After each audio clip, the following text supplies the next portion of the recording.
As the leader of the Booner Pack, I lead from the front. All right, boys. Lock in. It's our core foundation, man. Grit. I'm fired up. I'm fired the f*** up, boys. It's pumping right now. It's got my juices pumping, boys.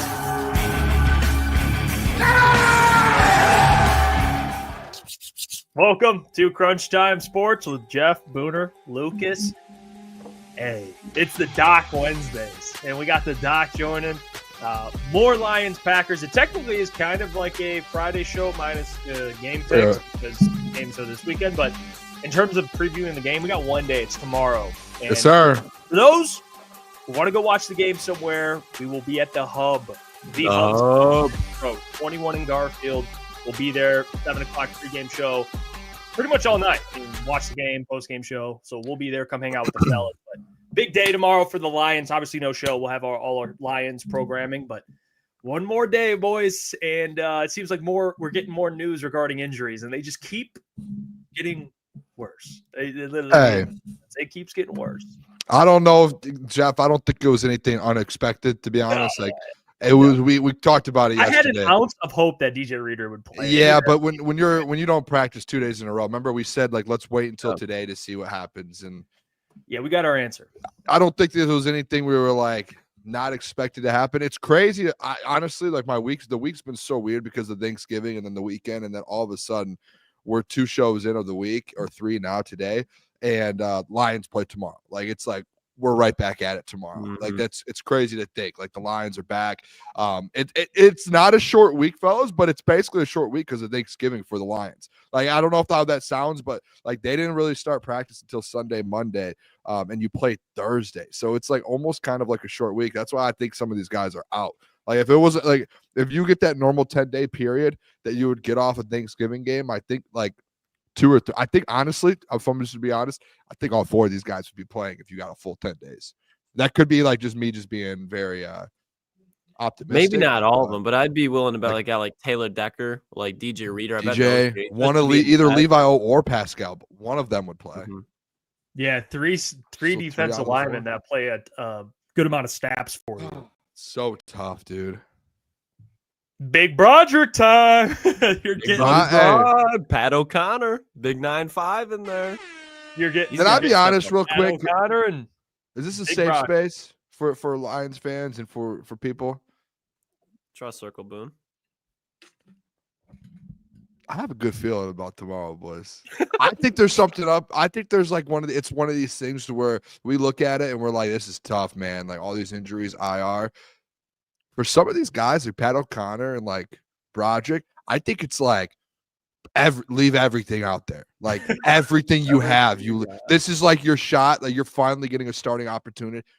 You leave everything on the field. Knowing what's at stake with the NFC North and the NFC. This is your chance to prove to Dan and Brad and AG I can play football. We can play. And I think it's one of those things where typically these guys they give everything they have. They're no, listen, every 150% tomorrow, their careers are on the line. Am I crazy for starting to fall? Am I crazy for starting to fall? But they're gonna play it though. Again, trust circle, safe zone, safe space.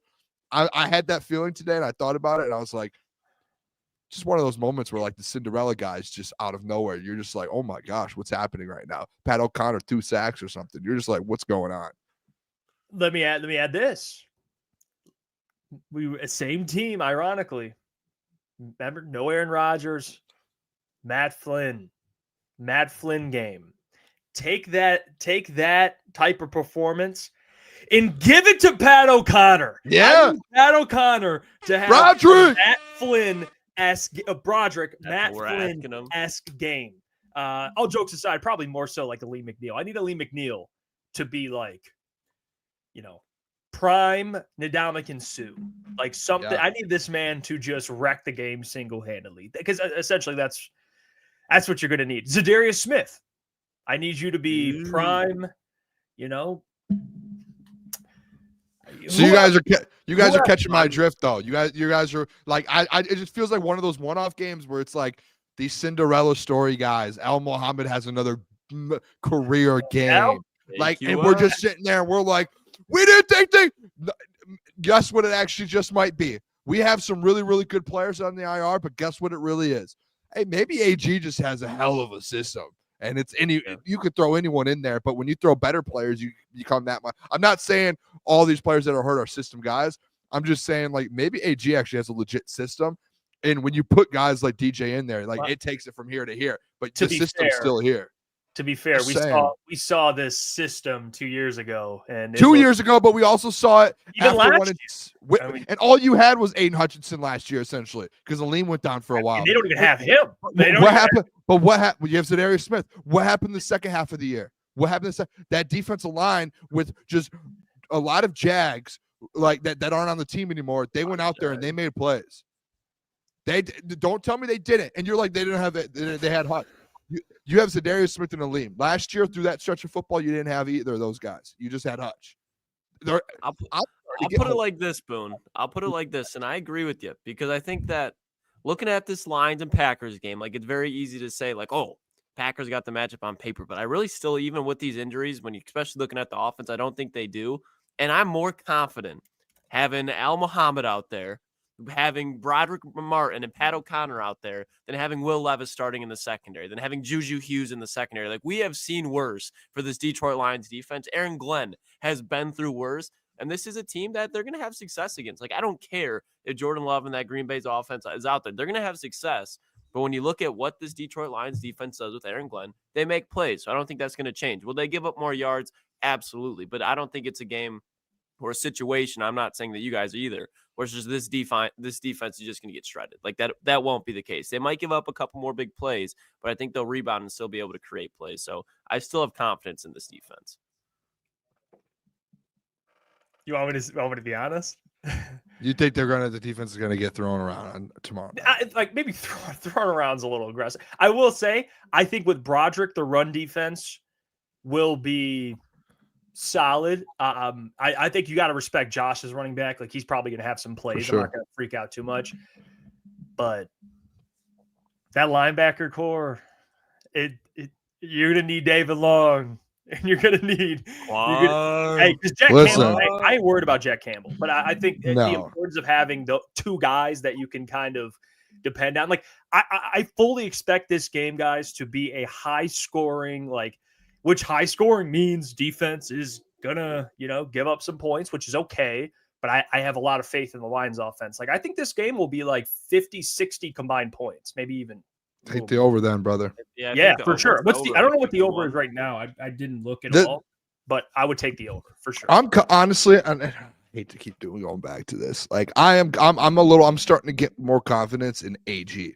Like, AG's been so good this year. Like, we're acting like this is what's crazy to me, guys. Like, we're acting like this is the first game that we've ever seen all these injuries on the Lions. Like, we have seen all year long. They have been missing everyone. Now, yes, is tomorrow going to be a little excessive because you have 3 defensive linemen out? No Rodrigo now for the first time. Like, yes, it is a little different. There are essentially 4 guys off your defense that the last few weeks you've had. So you have to adjust. Guess what AG's done for the last 6 weeks, 7 weeks, 8 weeks? The man's gone through injuries and adjusted. And he's came with different plans. He's came with different schemes. He's put guys in different positions. He's thrown different things at different offenses, knowing what's going to work. I watched the in-season Hard Knocks today. I don't know if you guys saw it. Remind me, there's a defensive coach that's in the AFC North right now, and he's one of the best defensive minds of all time, Mike Tomlin. And listening to him in this thing, just break down defenses with his staff and talk about, hey, this is what we're going to do to Joe Burrow. This is what we're going to do to Jamar Chase. Like, guys, like, think like the Steelers defense, yeah, they have some dudes, but like, you're going, like, when he was breaking it down, you're going up against a Joe Burrow who's playing probably is the best quarterback in the NFL at that moment. Jamar Chase probably the best wide receiver at the moment. And Mike Tomlin goes into his film room with his staff, and then he sits down with Minkah Fitzpatrick for a little bit, and he's just like, this is what we're doing. We're doing this, ba, ba, ba, ba, ba. Like, this is the plan. This is like, and it's different. It's a completely different scheme than he had the week before for a different team and a different team. I think AG's sit down this week and say, all right, what players do we have? Who do we have? Who do I have to work with this week? Boom, here it is. Okay, this is how we're approaching it, and this is what the game plan is. We're not giving up 30 points. I almost want to put a guarantee on Packers don't score more than 28 points this week. You score 30, you win this football game. 30, you guaranteed win. I don't think I get it. I agree with that. We're missing guys, but I just think AG has been so good, and he's been able to game plan around guys. Like, okay, we'll let Josh Jacobs go up. What are we gonna do with Jordan Love? Put Jordan Love in these different positions to be to make tough plays, or we're gonna do this to Jaden Reed, and we're not gonna give Brian Branch, Terrion. Like, he's gonna have so many good, such a good game plan. I feel like tomorrow, because they are so prepared every week. Like, we've seen them. Remember the Texans game, like, to be able to go out with that Texans team after what they did the first half to turn around and shut them out with CJ Stroud, and you have guys that are injured too in that game. You're telling me that he can't do that versus Jordan Love and this Packers team, guys. Like, I don't know. Today, as the day went on, I start thinking, and I'm like, I do have a lot of. I go back to the main point of AG's is running this defense right now, and he's probably, we said it a week ago, he's probably the best DC in the game right now when he's scheming things up and putting a defense on the football field, like over the last 4 or 5 weeks. Yeah, and that's an advantage. And real quick, I mean, I want to mention it's not just AG; it's not having Taylor Decker, which is significant. Like, they didn't have Taylor Decker against Houston, and they didn't have Taylor Decker last week. But you're going to feel his missing presence for sure. I just want to add that. So I don't want to. I have faith in AG, but I also don't want to set. Not that you're doing this, but set them up to fail, as in their defense will be fine, and then when they don't, it's like, what the hell? I expect it's gonna be moments where they're gonna. You know what I'm saying? Tell me this, Jeff. It's gonna happen, but you know what I do love your take though. If they score 30, they win. I'm in 30 automatic win. I'm in locks. I don't think the Packers get to 30. So let me ask you this: are you ready? For red zone defense, I do agree with that. Who is probably one of the most prepared teams over the last 2 seasons in all of the NFL?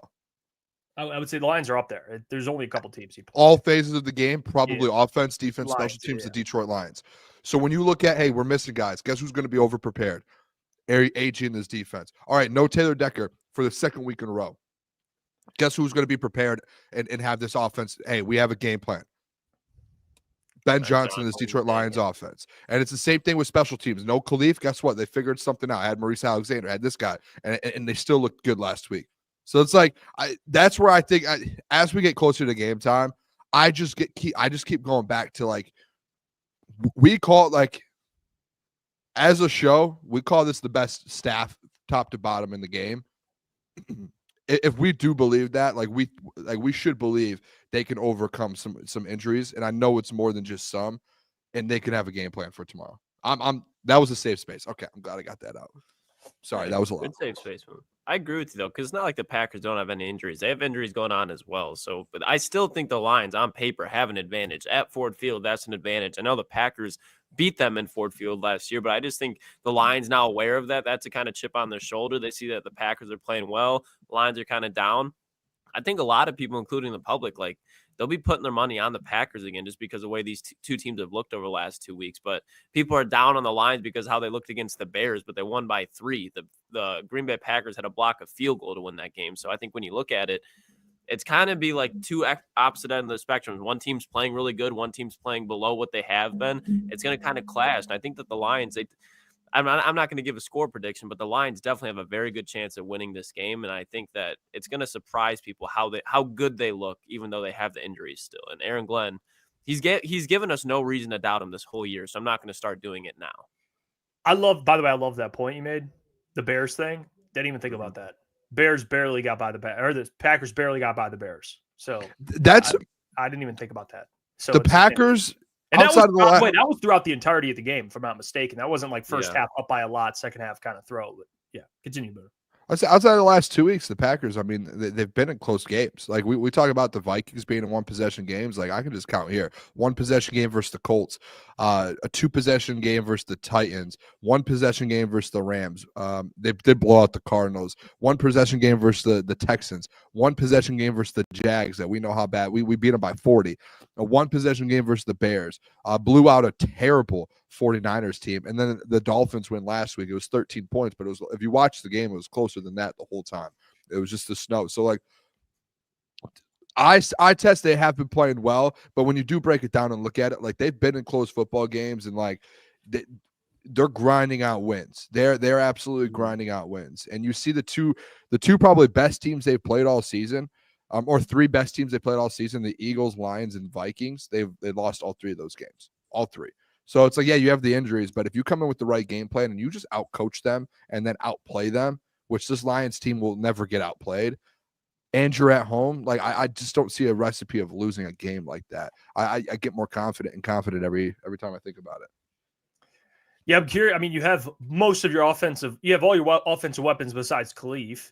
You don't have Taylor Decker. So the offense, like, yeah, left tackle is it's a big deal, but I think they can still overcome that. Like Ben, speaking of coordinators and schemes, I think Ben's going to have a good game plan for trying to, keep Jared at least protected to some extent. Hank Fraley, same thing.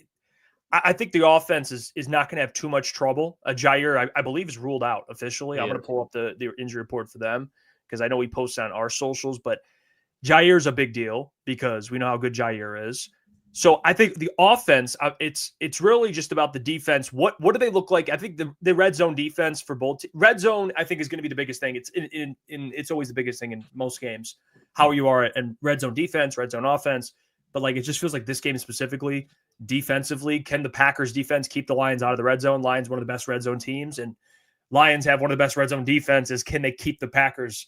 Can they force field goals instead of touchdowns? Like that's, I think, going to be the bigger storyline. And then the little things like turnovers, it's going to be one of those games. It's like divisional.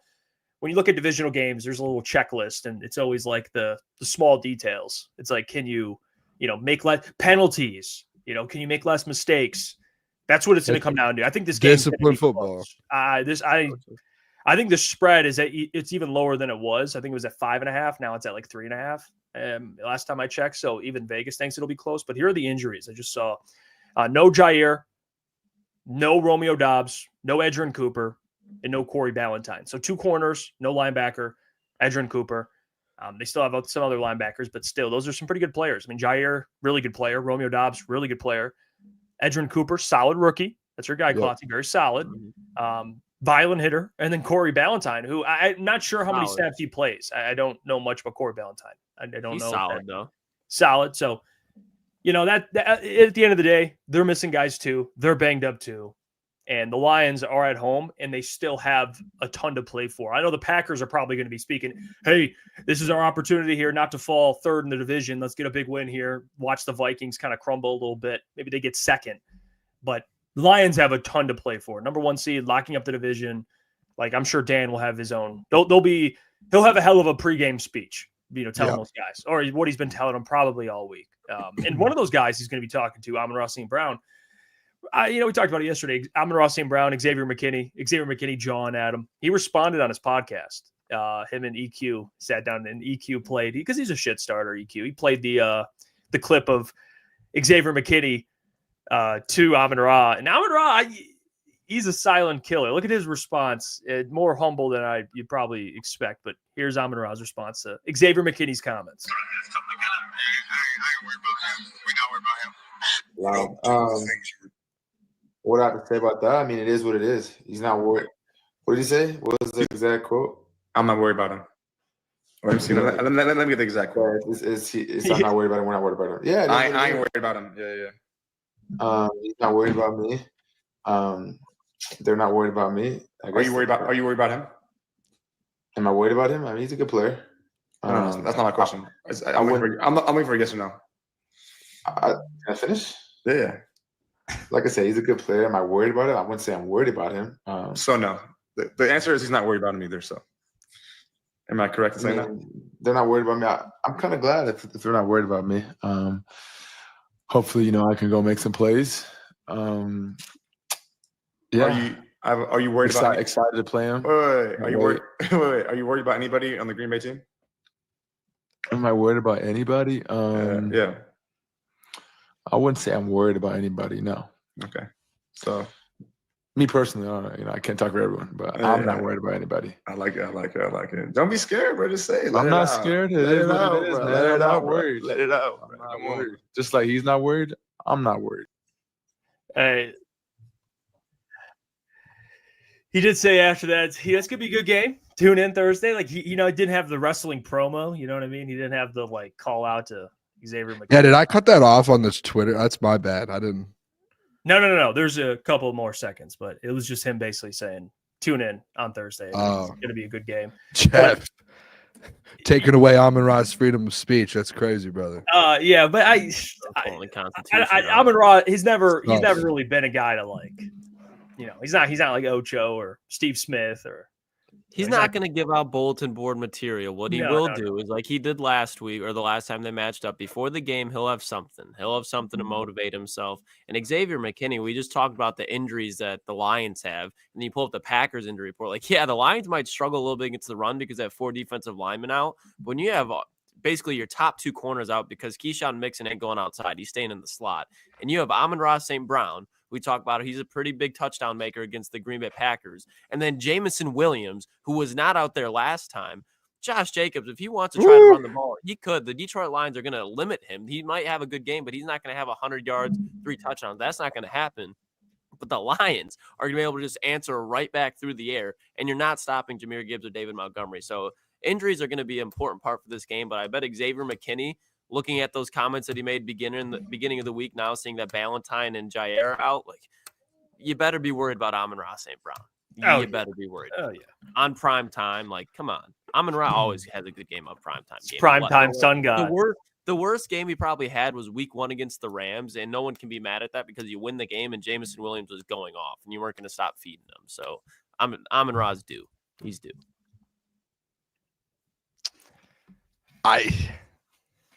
These guys, I'll tell you what, we talked about it yesterday. I just cannot, like, just seeing Amon-Ra's response. Like, these players just keep talking to the Detroit Lions. Like Jordan Lewis, Klotz. Like, you remember him and Amon-Ra? And then after Amon-Ra just plays the video, and then after that, Jordan Lewis gets mad and was like, I didn't want you to air all this was supposed to be private. We talk about private. Dude, you're an NFL player. Like, that's not private. Like, you made it not private. Amon-Ra aired your dirty laundry out, and you had a problem with that. And it's like Jordan Lewis, Xavier McKinney, dude. Like, same thing happened to you a couple weeks, 4 or 5 weeks ago. You tried to say something about the Lions, call them out, didn't work out well for you. And it's like now, and it's the same thing with Tucker Kraft. Like, we talked about it yesterday. We had this whole. It's like, what are we doing? And you can see Amon-Ra just go on there. Like, he is so unfazed by it. Like, he's just like, yeah, okay. Like, I'm better than you. Like, I'm better than everyone on your football team. Like, there's no one on your team that I am not better than when it comes to, like, he's top 5 at his position. Is there someone on the Packers, and correct me, is there someone even top 5 at any position group having top 5 years, but top 5 at their position? No. There's not one player on their team that's top 5 at their position. Not one. Not one. Maybe Xavier McKinney. I'm not giving Xavier McKinney. He's the last guy. He's having a top 5 year, but on a year-to-year basis, 6. I'll give him 6. All right, yeah, 6. I would take probably top 5 though. Amon-Ra is better in his position group than any player is in the position group in the NFL on the Packers, and that's a fact. So for you to call Amon-Ra, be like, well, I'm not worried. That should be the one guy you're worried about. Oh, and then Jahmyr Gibbs. Oh, and Jambo. Oh, and then maybe like Sam Laporta, Jared Goff, Demont, Penei Sewell. Oh, do you want me to keep going? Because I would take all of those players over any of the players on your football team. Anyone. Any offensive player on that team, give me the Lions offense over every single one of them. Yeah. Give me Dan Skipper over all of their offensive line. I don't care. All right, that's egregious. Okay, yeah, that's on me. That's on me. I love the narrative. I started getting excited. I got out there. On me. Big Skip. Yeah. You guys know what I'm saying, though? Like, what are we doing out here? Like, when you answer those questions, you should just be like, yep, it's a good football team. We're ready to compete on Sunday or on Thursday. Like, that should be your answer, Xavier McKinney. If you need a PR guy, I can help you out, but you shouldn't be answering. You should not be airing all of that out, because that's not going to work out well for you. It's like, I'm trying to think of like an analogy for it, but you could tell like his first year with the Packers, he's like, yeah, I'm in this rivalry too. It's like, yeah, you are, but like you ain't. Like, come on, bro, it's your second game. Ain't the one or the two. Yeah, like he said this the first game facing the Lions. Like, he tried being the voice, like, you know, oh, like they like to embarrass year, bro. Yeah, it's like, man, chill. Like CJ did that a lot too. Yeah, you were all right. Like he got here his first year with the Lions. He's like the voice of everyone. Like, relax, dude. There's people that have been here way longer. And same thing I would say to Xavier. It's like, okay, if like, Kenny Clark said something, I'd be like, okay. Like he's played a lot of these games. Like Xavier McKinney, chill, man. Like just can we make an impact? That's all the Packers want you to do. Because the last game you played at Lambeau, you had 0 impact. Maybe 0 is aggressive, but little to none. So let's see how this game. Maybe it's a good thing. Maybe it's a good thing. Whenever Xavier McKinney opens his mouth, the game he has favorable to the Lions. So this is the thing. I'm cool. You had an advantage over the Detroit Lions based off injuries, right? Like I still think the Lions have the advantage, but like if you want to break it down, like they have all these, like we have all these injuries, everything, right? Xavier, you don't want to give them any more motivation. Every time we've ever seen this Detroit Lions team with any sort of motivation, a guy like Amon-Ra, I've not over the last 24 months, the last 2 seasons, never worked out for a team. Do you guys like that? Not like once. From a Lions fan perspective, like if there was a player that did that, love it. No. Would you like it if someone was pulling an Xavier McKinney? If the Lions were the better team, yeah. But I just think when you look at it, this is now the position that the Lions are in that they never have been. You look at like the Kansas City Chiefs. Like look at what the Cincinnati Bengals were always doing. They were chirping at the Kansas City Chiefs because the Kansas City Chiefs, Bengals are beating them. But who is a better team overall winning Super Bowls, winning games? Is the Kansas City Chiefs. So when you see a player especially a player like Xavier McKinney talking the way that he is, it's like the challenger. Like if you had 2 boxers, 2 UFC fighters, you got John Jones and you got whoever's challenging him. The dude that's going to talk the most shit is probably who's fighting John Jones to try to psych him out, get in his head. But when you look at it, you already know who's going to win the game because they've been there before. Green Bay Packers historically much better than the Detroit Lions. You look over the last 3 seasons, the Lions have owned them. So even Xavier McKinney, when he gets into the Packers, he realizes shit. They've been owning us. We got to make noise. We got to create some noise, try to throw them off their game. And when you have players like Amon-Ra St. Brown, I think that's exactly why. And there's obviously other reasons. But when you talk about Brad Holmes, Dan Campbell type of guy, like that's cash talks, bullshit walks. They don't care about the bullshit. They just want to go in there, win games, and make their money. And that's when you look at the other organizations around the league. Not everybody's like that, but the Detroit Lions are just completely locked in all the time, it seems like. Obviously, if you're Xavier McKinney, you cannot be that fully locked in if you said, Amon-Ra St. Brown. Not worried about him. We ain't worried about him. So it's just you can see that the Lions are now kind of the heavyweight champs, the NFC North, the NFC, and about to be the NFL coming up pretty soon. Rent if you want to say the people's Eagles, heads. that's fine. Well, that's Jamar Chase. No, it's not Jamar fine Chase if you want to say the Eagles. It's not. The Lions are the best team in the NFC. I'm not. No, gonna I let agree. That slide. I agree. No one should say that. Jamar Chase did that with the Chiefs, though. Yeah, they were even like Cincinnati's mayor. Like Cincinnati's mayor's talking shit about Kansas City when that was happening. Yeah. This is the thing, though. Like with that, like Jeff won. The Lions, I don't think like any of those guys, even if they're like the best, like as good as they are, I don't think any of those guys are ever would ever say anything like that. I like, agree. I think they're like so locked into where they respect, they know, like they're just like Dan has them so dialed in on just week by week. Like we're not going to go out there. Like we're going to talk, but we're not going to do what Xavier McKinney or, Jordan Lewis or these guys are doing. Number 2, I love the fact that teams do it to the Lions because it puts a chip. Like they already have a chip on their shoulder, and they already are like, we're gonna beat you by 1 million anyways. That you just like again, I just keep going back to like you're just giving them more. You put more fuel on the fire, and like that's where a little bit I'm like, I love it. I wish teams did that every single week for them.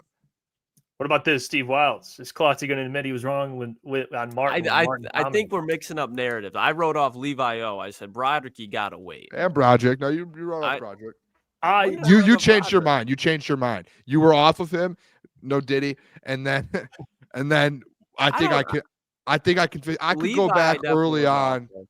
I could go back early on and get you some You were originally off Brodric, and then we had to do some convincing over a couple weeks, and I finally convinced you and said, dude, he's only in year 2. Like this was a developmental year, and last year was, and you're like, makes sense. Okay, we're good. There was like a 2-week span where you were like, we were going at it about Brodric. Like, let me say that, I'll ask you guys, like, what's a fair expectation of Brodric?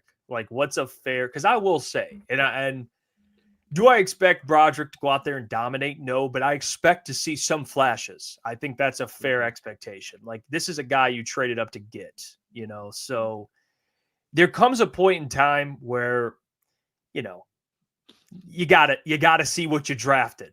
You know, I get you waited, but he's had some time. He's gotten shape. Remember, Doc, he'll join us in 15 minutes. Doc talked about how he lost a lot of weight. He was eating Jets pizza. He was great in training camp before he got hurt too. He was great in training camp. Like it's you know, you're seeing it build up now, and it's his first game. Expected to play a pretty good amount of snaps. I do expect, like, if their run defense looks excellent, I'm not expecting him to go out and get like a sack and a half, but like I want him to go out there. You see, yeah, Brodric's doing his job. Like I don't want to see, you know, a leaky run defense led by Brodric in the middle. You know, then we can't be like, well, you just got to give him more time. Like I'm sorry, it's only going to last so long with that. You know what I'm saying? You traded up to get this guy. Time out, Jeff. You traded up to get him. No, I'm going to say no. Okay. The man, first of all, he had. I'll do the same thing with Manu eventually. Okay, Manu's getting the same treatment. All right, I'm not talking about Manu right now. Let me bring you back to one of your favorite guys in the world that you stood on for about 4 years, not 4 years exact. Josh Pascal, like you constantly were just like, oh, he's gonna just give him time. And guess what happened this year? Year 3 or 4? Like, okay, he finally made the jump. I think he's in year 3.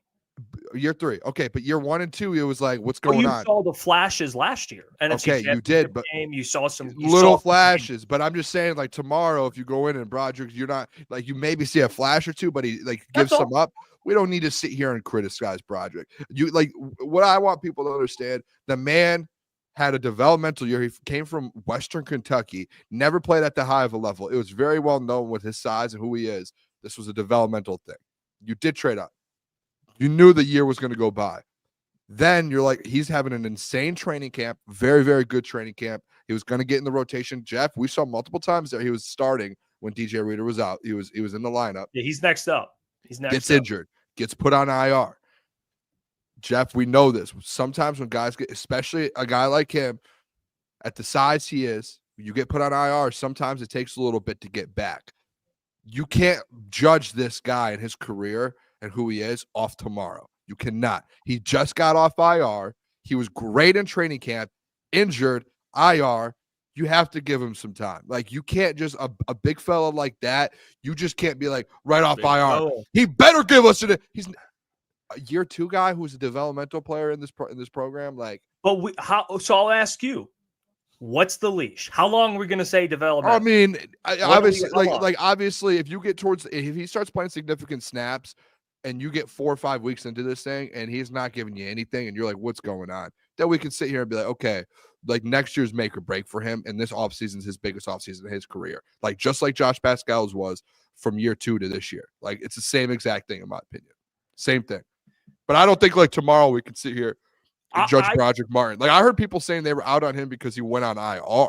And I was like, what are we talking about here? No, I don't want to say I'm out on him, but what I'm saying is I want to see some flashes. That's all. Like we saw at times some flashes out of Josh. And I'm not saying flashes. Flashes to me can mean a solid run defense. Like, and for sure, I agree. I don't mean like a sack and a half and a forced fumble. All I'm asking for is just do your job. And if he's a liability out there, like, I'm sorry, I'm going to mention it on Friday. I'm not going to sit there and be like, well, okay, you know, yes, but again, like this is the thing is we like the guy's just coming off IR and get thrown into the fire. Like, it's not like he has DJ. If he's ready to play. He's ready to play. But there's who else is going to play? Like you have no one else. Pat O'Connor.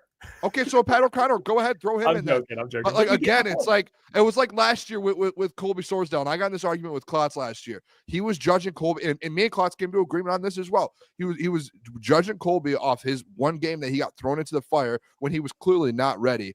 And guys, like, people are like, well, you have to give, like, Brodric can't have forever. Like, some people in the chat, like Coach Walk, he has to be a pro, treated as guys. He was injured. Like, he got injured. Like, he had the best offseason that he's like, everyone talked about how good of an offseason he had, got in shape, everything. Had a setback in his career. Had a setback. That something got thrown in the road, hit a road bump. Okay, now let's treat that as such as well. I do expect him to come back and play, but you do also have to take into account he's coming off an injury. Jeff, you were one of the biggest guys with JMO, right? What were you probably saying all his first year? Oh, his injury, he's still coming back slow. Let him come back with his injury. Like, why other guys can't come back with it? It's an injury. You're on IR. Like, again, give him a couple weeks. For like an entire off. Brodric had an injury that put him on IR for like 8 weeks. Like, it's not like he just had I had a cramp in my calf, I'm out, or I have a concussion. here's the thing with JMO, and I get your point, but JMO I think has a tougher task because he's got to go out there, run routes, like get open, catch the football, make plays. Like Brodric, not saying certainly his job is not easy, but all I'm asking for is just fair. I'm just saying more so like the people who are like, you need to see, like, for people acting like he can't have any sort of like negative thing tomorrow or he is off the board. I just want to see some flashes. That's where it's like some people in the chat are like, he should be a pro. He should go in there and dominate. Guys, not dominate. Coming off the IR. No, but he should be able to hold his own situation. Agreed. Like in the red zone. We could agree on that. Brodric Martin's value will be when they try running the ball in the red zone. Like this, Michael Daly, you don't know what you're talking about. He hasn't even played. Like, if you're going to say something, say it with some context and be honest. The man hasn't played. Well, he's been injured. I agree with you, though, Klotz. The red zone, like, situationally, you want to see, like, oh, there's not Derek Barnes. Brodric Martin. You know, like something. It's just I'm not saying the dude has to be perfect. I want to make that clear. He doesn't have to be perfect. He doesn't have to be Chris Jones. I just want to be like, oh, you trade. What was he drafted? Third round. Fourth round. They traded up to get him. Like, I just want to see what they got in him. What's the work? The work he's been putting in this last year. I get he's coming off IR, but it's not like he forgot how to play football. He might need some time to get back into into football shape. I don't know how it works. Maybe takes a couple games, whatever. But you won't see him as much when DJ Reader gets back. He's going to have a huge opportunity tomorrow. I just think it's tough, him coming off an injury. Like, I just don't think you're going to see 100% of what Brodric can bring. I agree with that. So that's where, like, the people in the chat that are like, he needs to come in and dominate this whole time. He needs to do this. It's like, what are we like? No, you need him to show. I'm with you, Jeff and Klotz. I'm with you guys.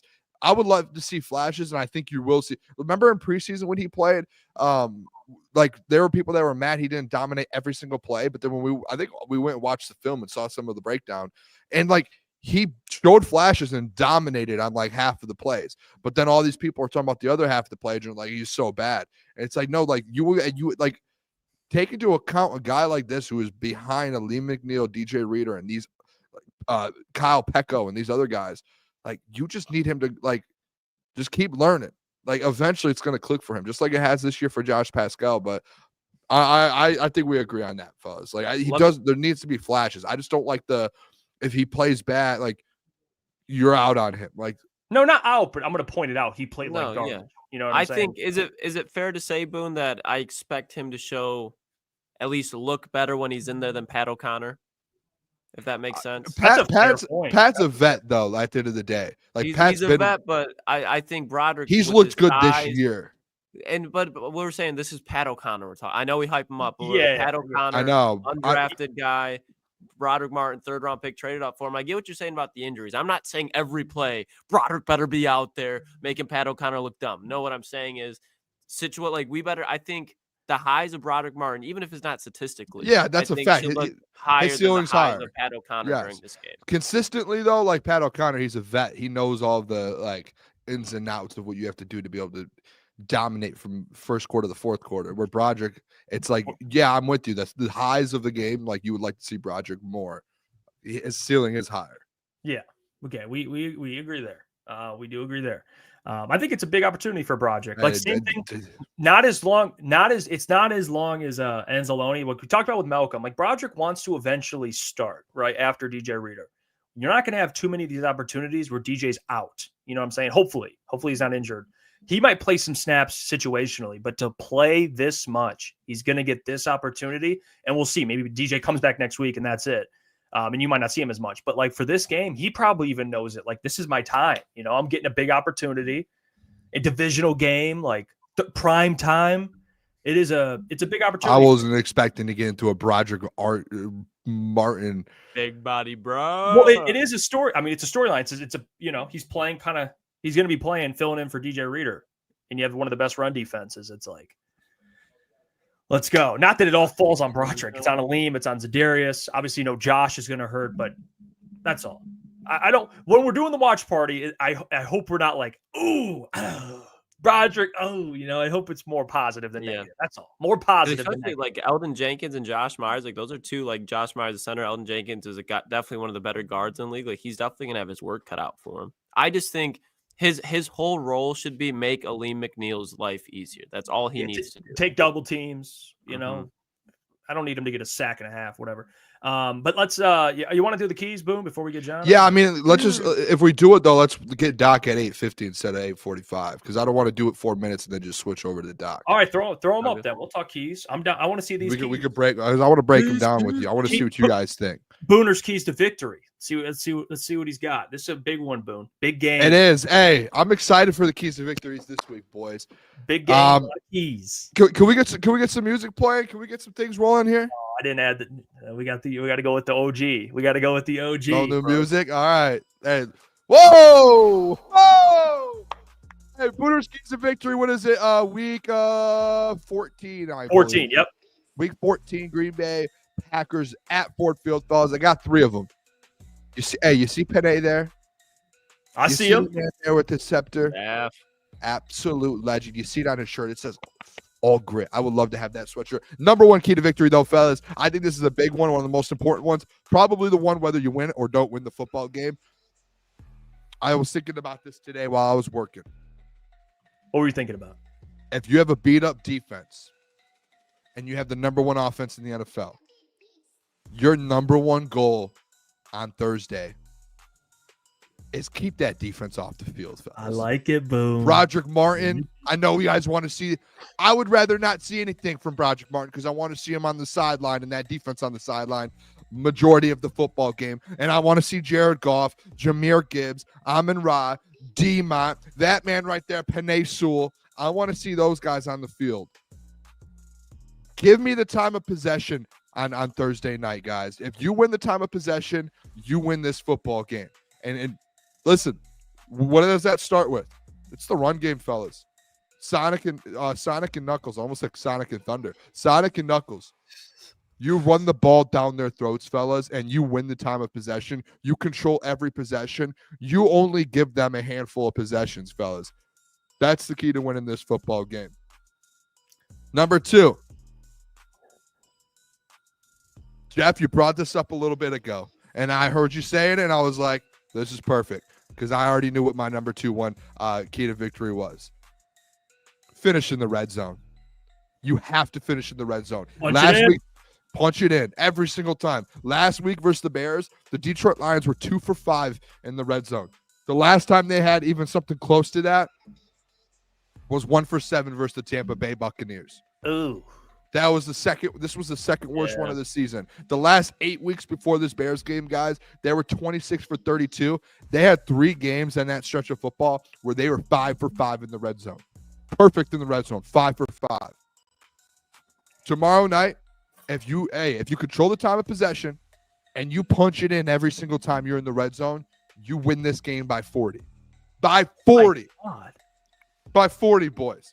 And it all leads up to this last one. What's the one? Hey, what's the theme behind my keys to victories this week, boys? Possession. Offense. Well, I thought you were waiting for the next one. Yeah, so far it's not just offense, Klotzy. Oh, I guess it is offense. But possessions. Offensive game, Boone. Offensive possessions. game. Possessions. That's the key word tomorrow night is possessions. And that gives me my 3rd one, fellas. I'm back to the basics here. Create turnovers. Win the turnover battle. Jordan Love, guys, had in his first 8 games, 8 straight games, this man had a turnover. 8 straight. The last 2 weeks when they've been playing, everyone's talking about, oh, the Packers are so good. They haven't turned the ball over. You steal possessions from them, fellas. You create turnovers, create interceptions, make Jordan Love get in tough spots. I know it's a beat-up defense. We talked about it. But guess who you have back there? You have Kirby Joseph and Brian Branch. Those 2 fellas, have those guys make some plays, man. So that's the keys here, fellas. The main theme behind all of this is win the possession game at the end of the day. Win the time of possession, finish in the red zone, and give yourself extra possessions as a defense. Just keep your offense on the field as much as you can, as much as possible. Let me get like an additional key from you. Who do you think offensively the number 1 player for them to stop is outside of Jordan Love? Josh Jacobs. Okay. Josh Jacobs. But it's one of those things to me, guys, where it's like Josh Jacobs could go out there and run for 80 and you still win by 2 possessions. Okay. Yeah. Yeah, I mean, honestly, and Jared Goff has shown he could win a shootout on a primetime game. He did it against the Kansas City Chiefs on Monday night. Big game, one of the best primetime games in my lifetime. Why not again? You know what? Maybe you get into one of those shootouts. And all these keys, Boone, are going to be relative to that type of game. Turnovers, finish in the red zone, time possession. Yeah. So, I love it. I think the time of possession one is key. I think the biggest key to this game. You go 3 and out. You go like the second half against the Bears. Like it's like boom, boom, boom, punt. You have a lot of those. It's going to be a long night. You know, especially if the Packers can run the ball to some extent. It's going to be tough. I think just keeping Jordan Love in this offense off the field as much as possible. Yeah. And letting Jared and those guys just work all night, 4 quarters, like 35 minutes of time of possession or even more than that, like 40 minutes time of possession. Like if you can get to that, I think that's the biggest key. And that's where it comes to keeping Jordan Love off the field. That means forcing turnovers. That means long drives in the red zone and finishing those. That means time of possession. Like I think they all intertwine together. Like I see people saying stop the run. Like I think let's get a little deeper into that. What's deeper than stopping the run? Keeping Josh Jacobs off the football field. Keeping the ball out of his hands. Like what's the best way to stop the run? Don't let him get the ball. Keep your offense on the field and win time of possession. Create turnovers. Get a punch out of Josh Jacobs. Make him fumble it. I've seen Josh Jacobs fumble. So we've all seen that. So like create these turnovers. And I think that's like the number one thing. It's like the possession game here is going to be the biggest thing. If you can have long drives and punch those things in, a 7-minute drive, guys, like versus Packers team, and then you come back right around after a 7-minute drive and get a turnover from Jordan Love and then do another 7-minute drive, that's a full quarter right there. Like that's like, oh my, like that's demoralizing on the road for them too. That's tough football for them. Well, you know what? We got a great guest coming on. He's a tough, gritty guest. Does great work. Does need to grow up though, if we're being honest. But he is. It's not that time to grow up. He does. Hey, shout out to the Doc, the legend. You guys can check him out. Detroit Lions on Sports Illustrated. And of course, always brought to you guys by BetUS. Our special guest every single Wednesday, John the Doc Maakaron. What's going on, Doc? You guys are saying I'm grittier than Ryan Day. Lucas, how you feeling? You recovered? Doc. A couple days past that disastrous loss to Michigan. Probably feeling better than you are, right? Yeah. The squirrel in my backyard getting ready to hibernate has more grit than Ryan Day does. You could name any person, any appliance, anything. It has more grit than Ryan Day. I cannot. You're gonna get me mad, Doc. We were about to talk about a potential Detroit Lions victory. Talking about that talk. He's gonna have a whoa. Hey, well, whoa. That's if there's one word that I could describe Ryan Day with, it would be that. I don't know why I've heard that word. That's how you know in my lifetime. I feel like that's a slur. Don't know why. It feels like a slur. Hey, well, Doc. Speaking of Ohio State, I don't know what it is. Hey, Klotzy, I know it's a tough week for Ohio State. Taylor Decker, the fellow, he had to wear that Michigan gear. Looked a little tight on him, Doc. A little tight, a little snuggy in that thing. But he is ruled out. DJ Reader ruled out. Josh Paschal ruled out. Levi Onwuzurike ruled out. What do you make all these injuries, Doc? What's kind of from like the media perspective, to feel the feeling for this type of game? The Packers are playing really well. Lions are still winning, finding ways to win. But what do you make of the injuries here? Big injuries. Yeah, it's one of those deals where, again, another test for the Lions. And what's crazy about this football team is we're all, supposed to be reveling and enjoying an 11-1 team. But you look at it, the Eagles and the Vikings and keep winning, and the Packers are right behind the Lions as well. So everybody's like, man, 11-1 football team should have already potentially secured a number 1 seed. Can't happen because of the fact that the Eagles are neck and neck with the Lions. So everybody's sitting here looking and a little bit concerned about this football game because of the fact that the Lions are playing, 4 games in like 20 days or so. And everybody's wondering how the Lions have handled it, all the injuries. But look, I understand people that are panicking because any loss could have some significant value on the standings. But here's the deal. Yeah, you should be concerned because, naturally speaking, how many injuries realistically can a defense withstand? But there is, reason for optimism because And this is something I've always said on the Detroit Sports Podcast, and I harken back, I don't want to use that bad P word, the Patriots. When Bill Belichick had things rolling smoothly, one of the things that he would do is when certain players got to the point where they wanted to get paid, he'd move on. Why? And I said this over time when I started the podcast 10 years ago. I said, what would be great if the Lions built a plug-and-play system where it was about the system and not so much about the players. And look, talent obviously is so important, but right now it's going to test that where, you know what? Aaron Glenn's defensive scheme is that good and he's coaching that well that you got 4 guys that are going to come in and hopefully adapt to this system.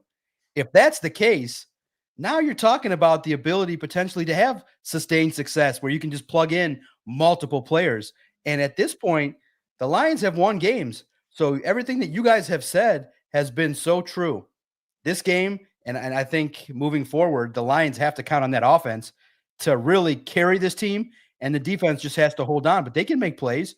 They still have a lot of talent on defense. When you got Brian Branch and Kirby Joseph, Aleem McNeil, and Jack Campbell, that's a nice starting point. It's a little bit better than what a lot of teams will feature. Now you got a couple new guys that are going to come in and hopefully try and just injuries, are concerning over the next couple weeks because everybody wants that number 1 seed. Everybody wants to win the division. But at the same token, this football team has, basically built up a lot of credibility where even if they did lose this game to the Packers, there's still a lot of good things this football team can accomplish. Yeah, hey Doc, I do want to bring that up. The whole thing here with the defense and being able to have systems that, like everything that you brought up there, I think you're spot on.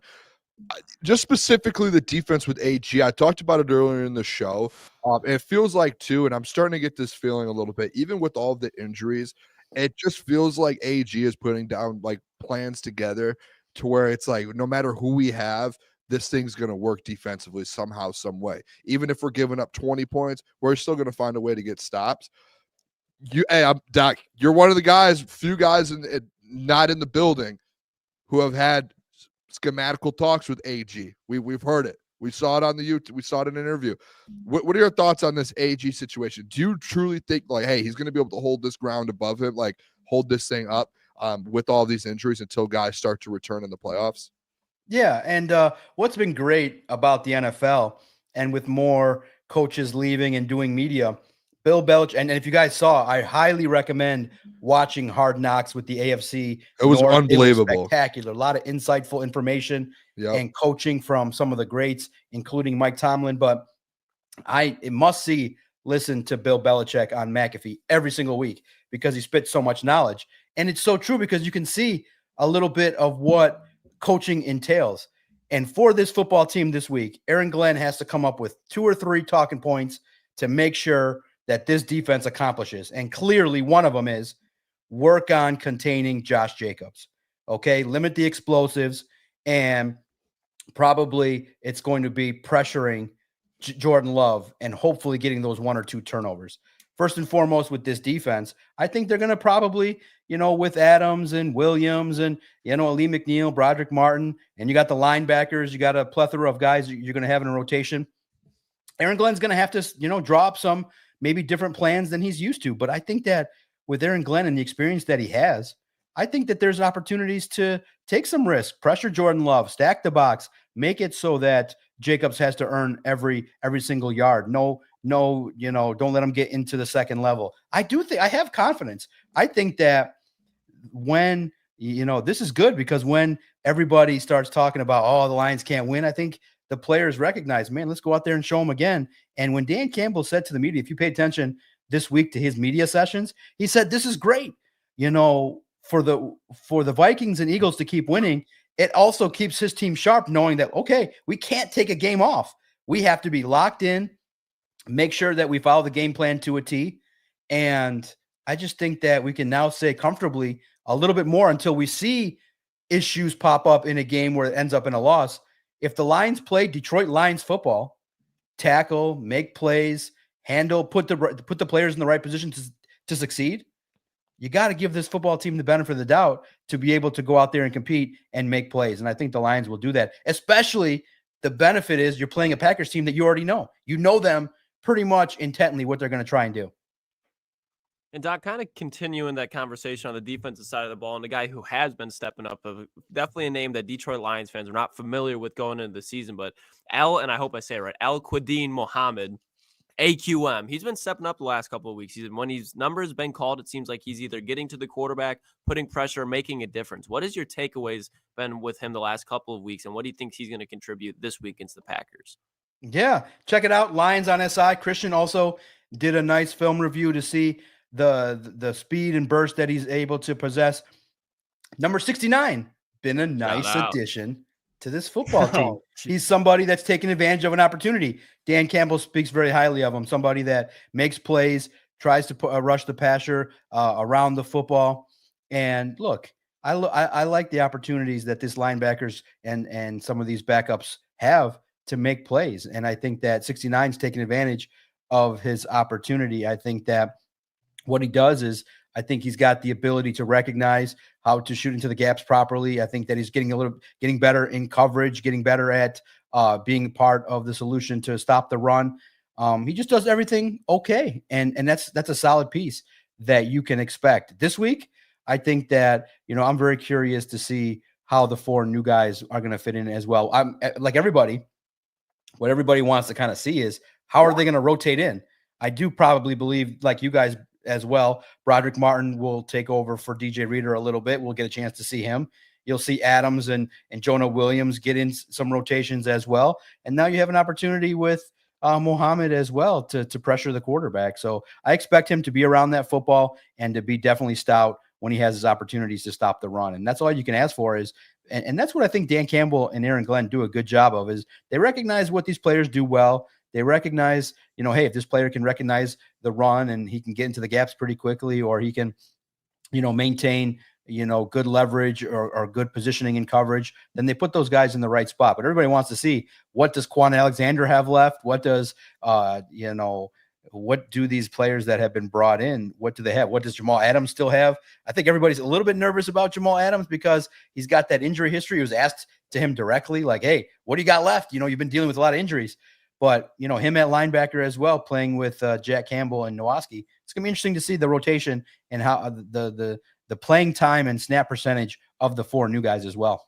But Muhammad's taking advantage of his opportunity, and I do think that the blessing is that, Brad Holmes did shopping, and now that this next wave of defenders, what an opportunity for Aaron Glenn to not only showcase what a great coach he is, but if you have a whole new set of guys with all these guys on IR and dealing with injuries, and you still have success defensively, man. But I am a little concerned, like everybody else, the Bears were able to kind of unlock some things in that second half.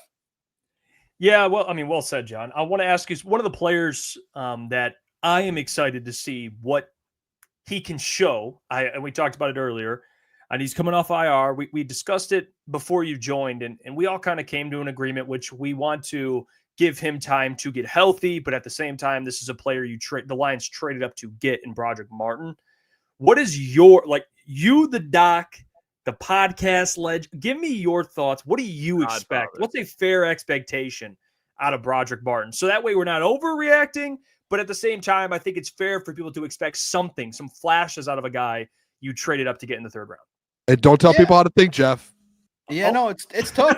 It's tough. It's tough because, this second year was supposed to be kind of more of an opportunity for him to play more and to spell DJ Reader, but Reader's played such an unbelievable brand of football. Look what he did last week. So this week, it goes to show you that, remember, typically players after games when they're hurt, they're always going to tell reporters, yeah, I'm going to play, but after the adrenaline wears off, what's the biggest key? And it's simple. Every single practice, they report who's in and who's out. Typically, guys that don't practice, the first couple days, typically are going to be doubtful. Okay. So remember, players are always going to tell the media, yeah, I'm in. Very rarely do they say, no, I'm out, man. I don't think in my 5 years in the locker room had someone just, when we ask them, are you good? They're like, yeah, I'm good. I'm good. They always say that. So pay attention, because Reader did say, I'm good after the game against the Bears, but now he's out. So it's a big loss, man. Reader was shining. He was, man, what an addition to the team. Now Brodric Martin has his chance. And first and foremost, you got to stop the run. You got to be responsible. You can't get blown up by your opponents. You clearly can't get pushed backwards.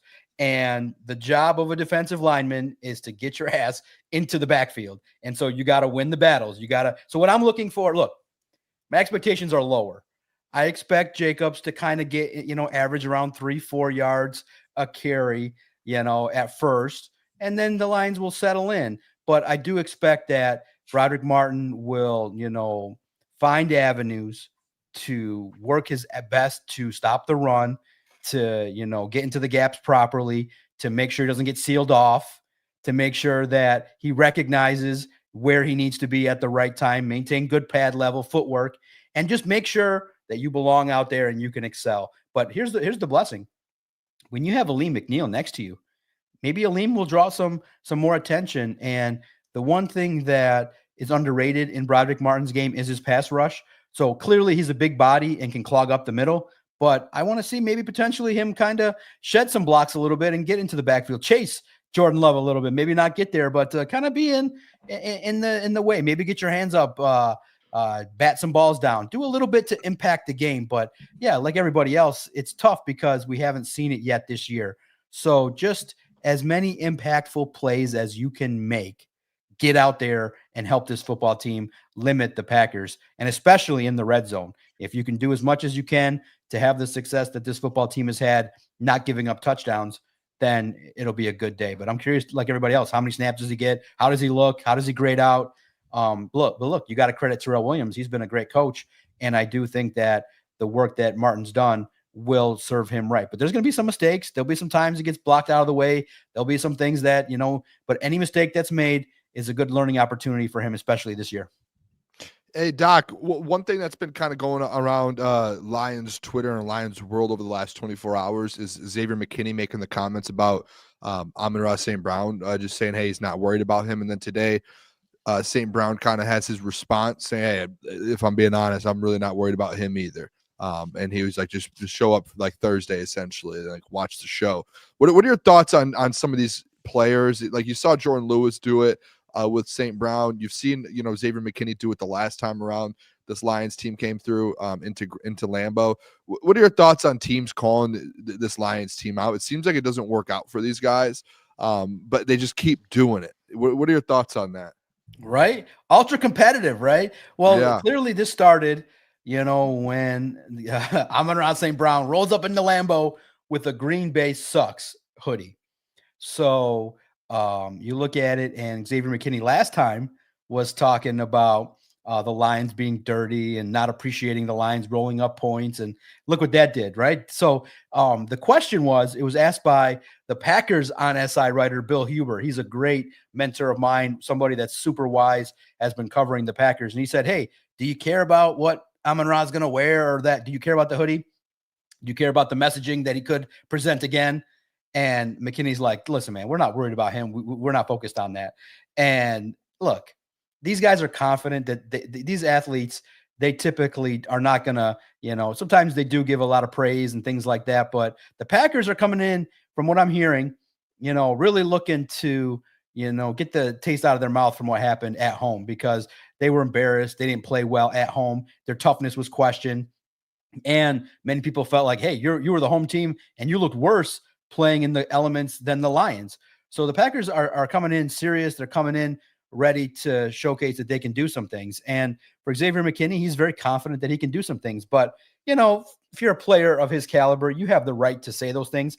But when you're talking about St. Brown, you have to put respect on his name, because any motivation additionally that he gets, forget about it. It's another 50 yards of production. So I expect Amon-Ra to do a lot of things, but I don't think he needs Xavier McKinney to put up bulletin board material to get motivated. I think Amon-Ra is self-motivated, and he's going to be the catalyst for this offense. And that's what's great about competitors, is that even when they get success, they just want more. They don't want to. And what's crazy is that being around the Lions, even that they're 11-1, you can tell that they're a serious bunch. They have their fun, but it's all business. Its number one goal is to win the division, get to the postseason, and have big success. And Amon-Ra knows that beating the Packers is a big deal. And so the emphasis that's placed on playing at your highest level in prime time, man, look out Amon-Ra St. Brown. If you got him in fantasy as you're approaching the playoffs, make sure that Amon-Ra St. Brown, man, better be highlighted on your team. I should have drafted him this year. I should have found a way to get him, especially in PPR leagues. I think Amon-Ra St. Brown is going to put up some numbers this week. He's a killer. Hey, just follow up real quick with that, Doc. Tucker Kraft, like the same thing, basically talking about Kirby. It's like these players. I tweeted it out. Felt like me and you have had this conversation before, Doc. Felt like a bounty gate situation. I don't know. Maybe the league needs to investigate. I tagged the NFLPA. There's something going on there. Do we have a investigation that needs to be had here with Tucker Kraft? Yeah, I saw, and I listened to. I really enjoyed the Packers writer that you had on yesterday. Real fun, down to earth, knows his stuff. Look, these athletes, when they talk to the media, they look. Kirby Joseph is a guy that I think everybody can relate to. That's a hockey fan. Is like the Chris Chelios of the Lions. You hate to play against him, but you love him when he's on your team. Right. And for what he's done to other players, he's kind of getting a reputation. But look, the best thing about a guy like Kirby Joseph is when players call you out and say, hey, I'm looking forward to playing against you. He's earned the respect of everybody in the league because of his interceptions, because of his physicality. And look, what are you going to say when this week Dan Campbell comes out and St. on Amon-Ra's podcast and he's like, Dan told the officials, if Caleb Williams is tiptoeing on that sideline, we're going to hit him. Like, we're not messing around with these guys trying to secure extra yards. We're going to hit him. And then Jack Campbell had that hit. And so the Lions, I do think that, are a football team that put out publicly, we're going to be aggressive, we're going to hit. And that's exactly what Kirby Joseph does. And I just love it. Like, I think everybody in town loves the fact that this is a violent, aggressive defense that likes to hit. Now you just got to do it within the confines of the rules. Don't take penalties. Make sure you don't launch with your head. No helmet-to-helmet contact. Good luck trying to navigate not getting at the knees or anything like that. We don't want no Trevor Lawrence situations caused by the Lions. But doesn't it have to feel pretty soon? Maybe even Thursday night. Maybe the Lions are going to cause a fight. After watching college football and all the flag planting, maybe one of those hits, maybe the tight end, maybe Xavier McKinney and Amon-Ra St. Brown. There could be some chirping in this contest. And with the way the Lions play, I'm pretty sure a fight's coming over the next 5 days. Someone's going to be like, we're tired of all this, and let's go and throw down. So let's see what happens. Let's see if the Lions can maintain their discipline, or do opponents get pissed off at the Lions and the way they play and get some extra physicality in. Because, look, you saw Tyreek Stevenson try a little slick move there, trying to trip Jamison Williams. When you're one of the big bad teams in the league, one way to get back at them is some cheap shots if you're not going to win on the scoreboard. So let's be careful. Let's make sure you're disciplined. But listen, when you have a player like Kirby Joseph, you relish to watch him do his thing. But yeah, he definitely annoys the opponents. And that's a good psychological advantage to get under the skin of your opponent, no doubt. And I think that Kirby has got that going so far early in his career. Doc, you just brought up JMO with the Tyreek Stevenson thing, and that's where I was exactly where I was going to go. We're talking about Amon-Ra St. Brown, the difference he could have in this game, but a guy who was not lined up for the Detroit Lions when they met originally earlier this year with the Packers is JMO. Obviously, due to the suspension, no Jair Alexander, no Corey Ballantyne. What do you think the impact that Jamison Williams could have in this game that he was not able to last time the Packers and Lions met off? Yeah, the one thing you always want to see is clearly, like you guys were talking about, you want the Lions to have long drives and run the football. Part of the benefit of being able to run the football is it opens up some play action too. So if you're able to run the football and give the Packers defense a little bit more to think about, now you can go to JMO inside and go over the top, over the middle, use them. And I just think that having an explosive weapon like that opens things up for guys like Laporta, opens things up for St. Brown, opens things up for the two running backs. So I say, just like everybody else, you feed JMO early too. You feed JMO St. Brown. You got 4 weapons, feed them early, and then you just take advantage of the strengths. And you take deep shots. You have to throw it deep because the threat of the deep ball will definitely then make the secondary kind of question, do we play off? Do we play a little bit?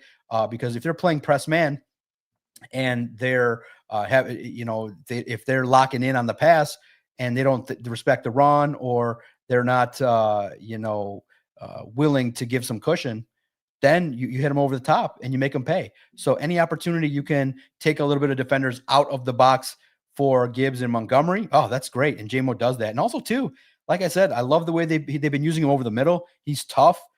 When his route tree expands, my goodness, it's just one of those deals where as long as he keeps his head, stays out of trouble with the extra penalties and the fisticuffs and because I do think now when a Tyreek does that, others are going to try it too. One of the Packers defensive backs is going to get up in his face when he does a first down sign, or when he gets up and maybe a little helmet to helmet action, or a little bit of some comments his way to see if J-Mo pushes or shoves. So I do believe in division games, they can get a little bit rowdy, but for the Lions, Jameson's got to keep his head and make plays. But I kind of like, if you asked me last week, I said Sam Laporta might get into the end zone.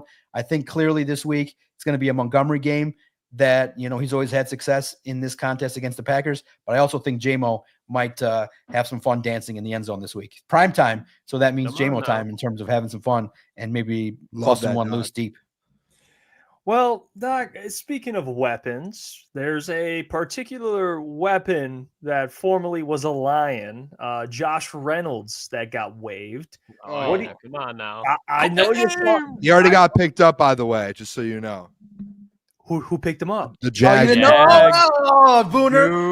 I would have loved to have heard it so I could break it. Yeah, that's on me. Yeah, Doc, that's on me. I should have let him. No, that would have been good. Sorry, friend, Jeff, I was like, I don't want him to. Guess who? What shitty luck for Josh Reynolds to go to the Jaguars. Claimed him. That was a bummer. And you know what that means, Jeff? That really is a bummer too. All the hard work starting in December. That was, I think, the last headline on Lions on SI was they waived safety Lauren Strickland, Josh Reynolds claimed by Jaguars. That's the last headline on the site of your guest. Jeff. So not only are you not in tune, you're not paying attention to the notifications, you're not reading Lions on SI diligently 10 times a day like you're supposed to be. You were going to ask old news question, but luckily your teammate Booner picked you up. Now, what's insane, Doc? I have this up on my screen 24/7. Can you see that? Yeah. Oh, the glaze. Good. Thank you. 24/7. Thank you. That's what I'm talking about. It says it right there. The respect that I deserve. Listen, the respect that I give you guys. I saw the hostage video that Lucas did talking about, we don't need Josh Reynolds. We don't need all that. I respect Lucas's take on that. It kind of was, something that makes sense. But if he was available, you bring him in. Of course you bring him in. He's a security blanket. He's somebody that knows the offense, that can teach it more and more to Tim Patrick and Allen Robinson and everybody involved. So if he was available, I would have did it, but put him on the practice squad. But I can't believe the Jaguars were so desperate. They took his contract. And listen, for Josh Reynolds, you just got to stay out of the strip clubs. Keep your mind on football. No, I forgot about all that. And as long as you're focused, not getting, as athletes, I think you put yourself out there as a target, hanging out at strip clubs. I know Lions fans, if that happened on 8 Mile, would have been like, it's 8 Mile. I go to there all the time. Well, he got shot. Well, he only got grazed. He's okay. But he was out past midnight at a strip club with the doc. But listen, that'd be so great. Lions athlete caught out in the strip club. Reporter. What the hell's going on? John Maakaron. But listen, he got claimed. It's not going to happen. But I respect Lions fans like Lucas and a lot of people that said, look, they got Tim Patrick. They got a lot of weapons on offense. But I'm more like, what a great redemption story for Reynolds to see if he could have come back and atone for those drops in the NFC title game. But it's not going to happen. It was a great, 24-hour thought to debate a little bit, but it's not going to happen. Josh Reynolds is not going to be a Lion in 2024, potentially. Well, can I ask you instead? That is my bad. I like to stay on top. I must have not seen it. That's on me. I do want to ask you about this 1 seed because we discussed it we've discussed it plenty of times this week. And moving forward now, the Eagles are red hot. The Lions are in the mix. They're still favored to get the 1 seed. The Vikings seem to still win these close games. What are you making now? Kind of the injuries, the 1 seed. I know the NFC North. I would still confidently take the Lions. But what do you make of how important it is to get that bye week for the Lions? Yeah, it's no team in the NFL needs a bye week more than the Lions. It would benefit them tremendously. Maybe you get Anceloni back, JRM, Jalen Reeves-Maybin. So it would be spectacular if they were able to earn it. I don't want to go to Philly. I don't want to go to Philly in January. Hell no. But look, listen, here's the thing about the number 1 seed. The number 1 thing is important is the bye week. Clearly, you want to have as many games at Ford Field as possible. But the Lions have shown they're gritty and they can win a bunch of games on the road. So they have the makeup of a team that can do some things. But, just to rewind, just imagine, which is crazy to think about, this football team could have been, they could have went through if Aiden Hutchinson stayed healthy, if this team would have had the health that they had last year, they might have had this whole year and gone with 1 loss. If you really think about it, the way this team was built, they would have rolled everybody. They would have potentially gone through and won the rest of their games. Aiden Hutchinson, Defensive Player of the Year, Alex Anceloni, Derek Barnes. They would have won the Super Bowl probably by 2 touchdowns, and it would have been like a coronation. And so you think about it and you say, man, these injuries have made it so that it's a little bit more challenging. It's kind of brought them back down a little bit in terms of, where they are compared to other teams. But first things first, you got to beat the Packers. And then you got the heavyweight matchup with the Bills. If they lose the number 1 seed, I do think more and more people will panic and they will have more doubts. But in the end, this football team thrives off of that. They love the fact that people will doubt them, that they don't think that this offense can step it up. This offense, I think, if they kick it into gear with the sheer talent that they have on offense, if you look at it top to bottom, if they kick it into gear and are able to execute, there's no 2 better running backs as a tandem. You got St. Brown and J-Mo that can play off each other and do well. Laporta gets healthier every week, will get more involved. You got the quarterback in Jared Goff. If Taylor Decker gets it back in gear and gets healthy, you got a starting offensive line. So to me, it's important to be the number 1 seed, but I'm not as panicked that they're going to, I'm not as panicked that they can't get to they can't make a run in the postseason. I would have concern, if there's more of these injuries and Reader and these more of the veterans have more things pop up near the postseason, I would be concerned. But, right now I'm like everybody else that's kind of saying, you know what? It's very rare to have an 11-1 football team. I'm enjoying it. Yeah, the playoffs are coming. Yes, the seeding will be important. But right now, I'm enjoying having a football team that's got 11 wins out of their first 12 and has a realistic chance to do some things if they get healthy. So the blessing is to say, yeah, they have 18 guys on IR, but a couple could come back and some guys are getting some valuable lessons. And then you get some guys maybe that are motivated, by coming into this situation like a Quan Alexander and a Jamal Adams. And it's going to be fun to see, the motivation level that they bring to the table as well. So I know people are nervous and more of the national media is bringing up, well, the defense has all these injuries. That means they're going to step down. But let's just look to the offense. Offense carry the load, and I think they're built to do it. And I'm excited to see if this offense can say, all right, it's our team now, and go out there and score 40 points for the rest of the season. Hey, Doc, I've seen it in the chat a couple times, some people asking, just like defensively with some of these guys that are getting brought in and coming back. Emmanuel Mosley's one of these guys that he had the situation last week pregame where he kind of got hurt a little bit again, so he wasn't able to go. Is he going to be a good to go, do you think, tomorrow? And do you think he's going to get a lot of snaps, especially with the way the injuries have been working? And even like further on that, like a guy like Jamal Adams, you might have mentioned it actually earlier in the show, but is like, what do you think, like snap count for some of these guys? Like, is it like full go for Emmanuel Mosley and like Jamal Adams coming in a couple days ago? Is it full go for some of these guys because of the injuries? Yeah, Dan Campbell indicated that when he spoke. He said that all 4 new guys have a chance to play. But I think that the Lions have kind of showcased that when new guys come, they're going to put them in certain situations. So I think Quan Alexander, Jamal Adams, I probably would say 25 to 35% of defensive snaps. Emmanuel Mosley, because you look at the secondary starting with Mosley. I'm happy with Amik Robertson, Carlton Davis, and Terry and Arnold. So you give spells at different spots. Maybe you give Emmanuel Mosley 15 to 20 snaps, get him acclimated, get him back going. It's tough because you do need him, but you have some depth there, in the secondary. Now, Quan Alexander and I think Jamal Adams might probably have a chance to get out there in certain spots situationally. Okay. If you ask me who's going to play more, I think Quan Alexander knows the system a little bit better, so that gives him probably the advantage to get out there. But I'm not seeing these guys, 1 week in off the street just coming in and playing 50 defensive snaps. But, desperate times call for desperate measures. But I do think that you can still count on guys like Trevor Nowatzki and Mohammed, and you have David Long too that also has a chance. Now, Doc.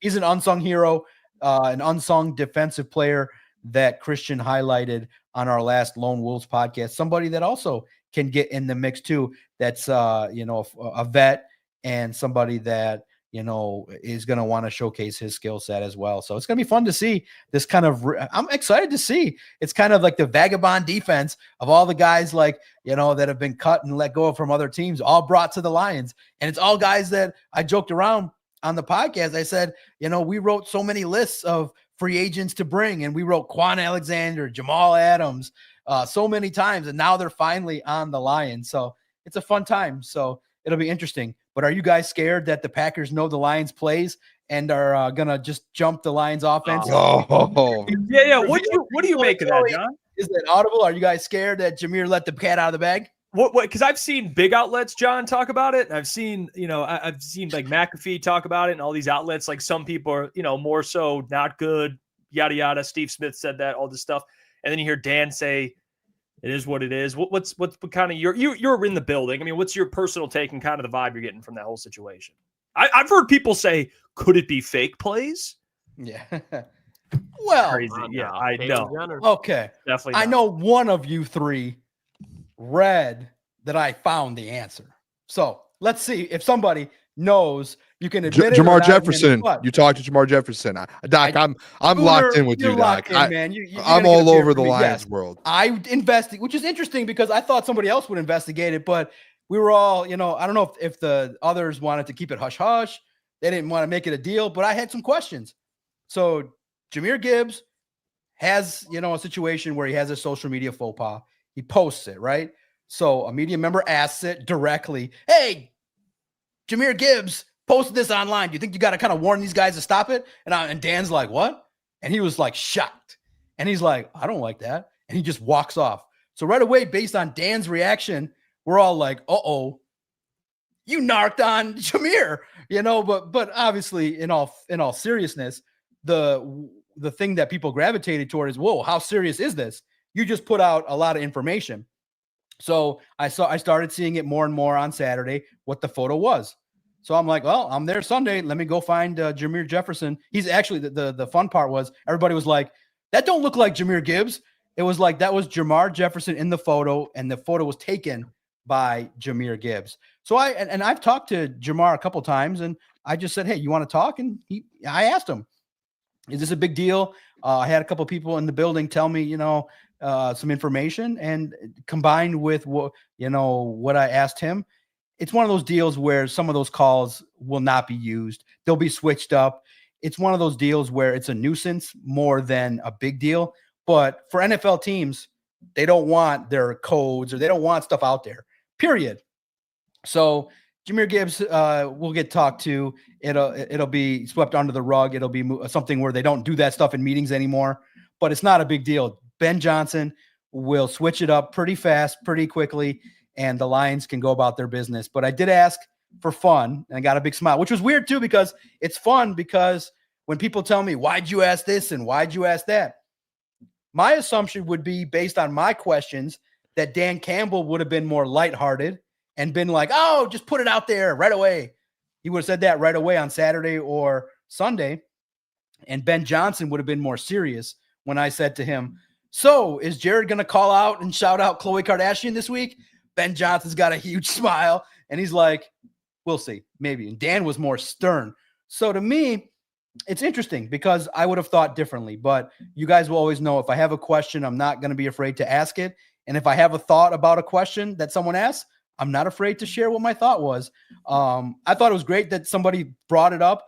If I would have asked it, I wouldn't have said, hey, Jahmyr Gibbs posted it. I just would have said, hey, there's a photo circulating online of your guys' plays. And he would have said, oh, but by who? I said, I don't know who posted it, but it appeared to be online. It's being spread everywhere. So Dan handled it. But if you guys are noticing, pay attention over the next 5 days. Dan's looking a little bit more wore out, like a little more serious, a little more stern. Like when they asked him yesterday, hey, there's a lookalike contest with you involved. And he's like, really? People want to do that? He's kind of been a little bit more prickly and stern. So the long hours are getting to him. It's not as funny as he used to be, but it's December. Long hours will get to you, but his mood has kind of changed a little bit. I was this close to penning, like, is Dan Campbell too stressed? But I want to give it one more week with the 10 days off. Does he loosen up a bit? Because he hasn't been his normal jovial self. He's looking a little wore out there, but can you blame him? They say that he's there all the time. So he's a warrior, and I don't blame him for being a little bit more prickly and giving me the no comment. He didn't even let me answer. He didn't even let me finish my question. Yeah, no comment. He's like, no comment. So I just said, I'm just going to finish it. And he's like, no comment. So I try, guys. But in the end, I don't think the impact of what Gibbs did is going to be a big deal. It's more of a discipline thing. Like, hey, you're not supposed to be shooting pictures in the meeting room.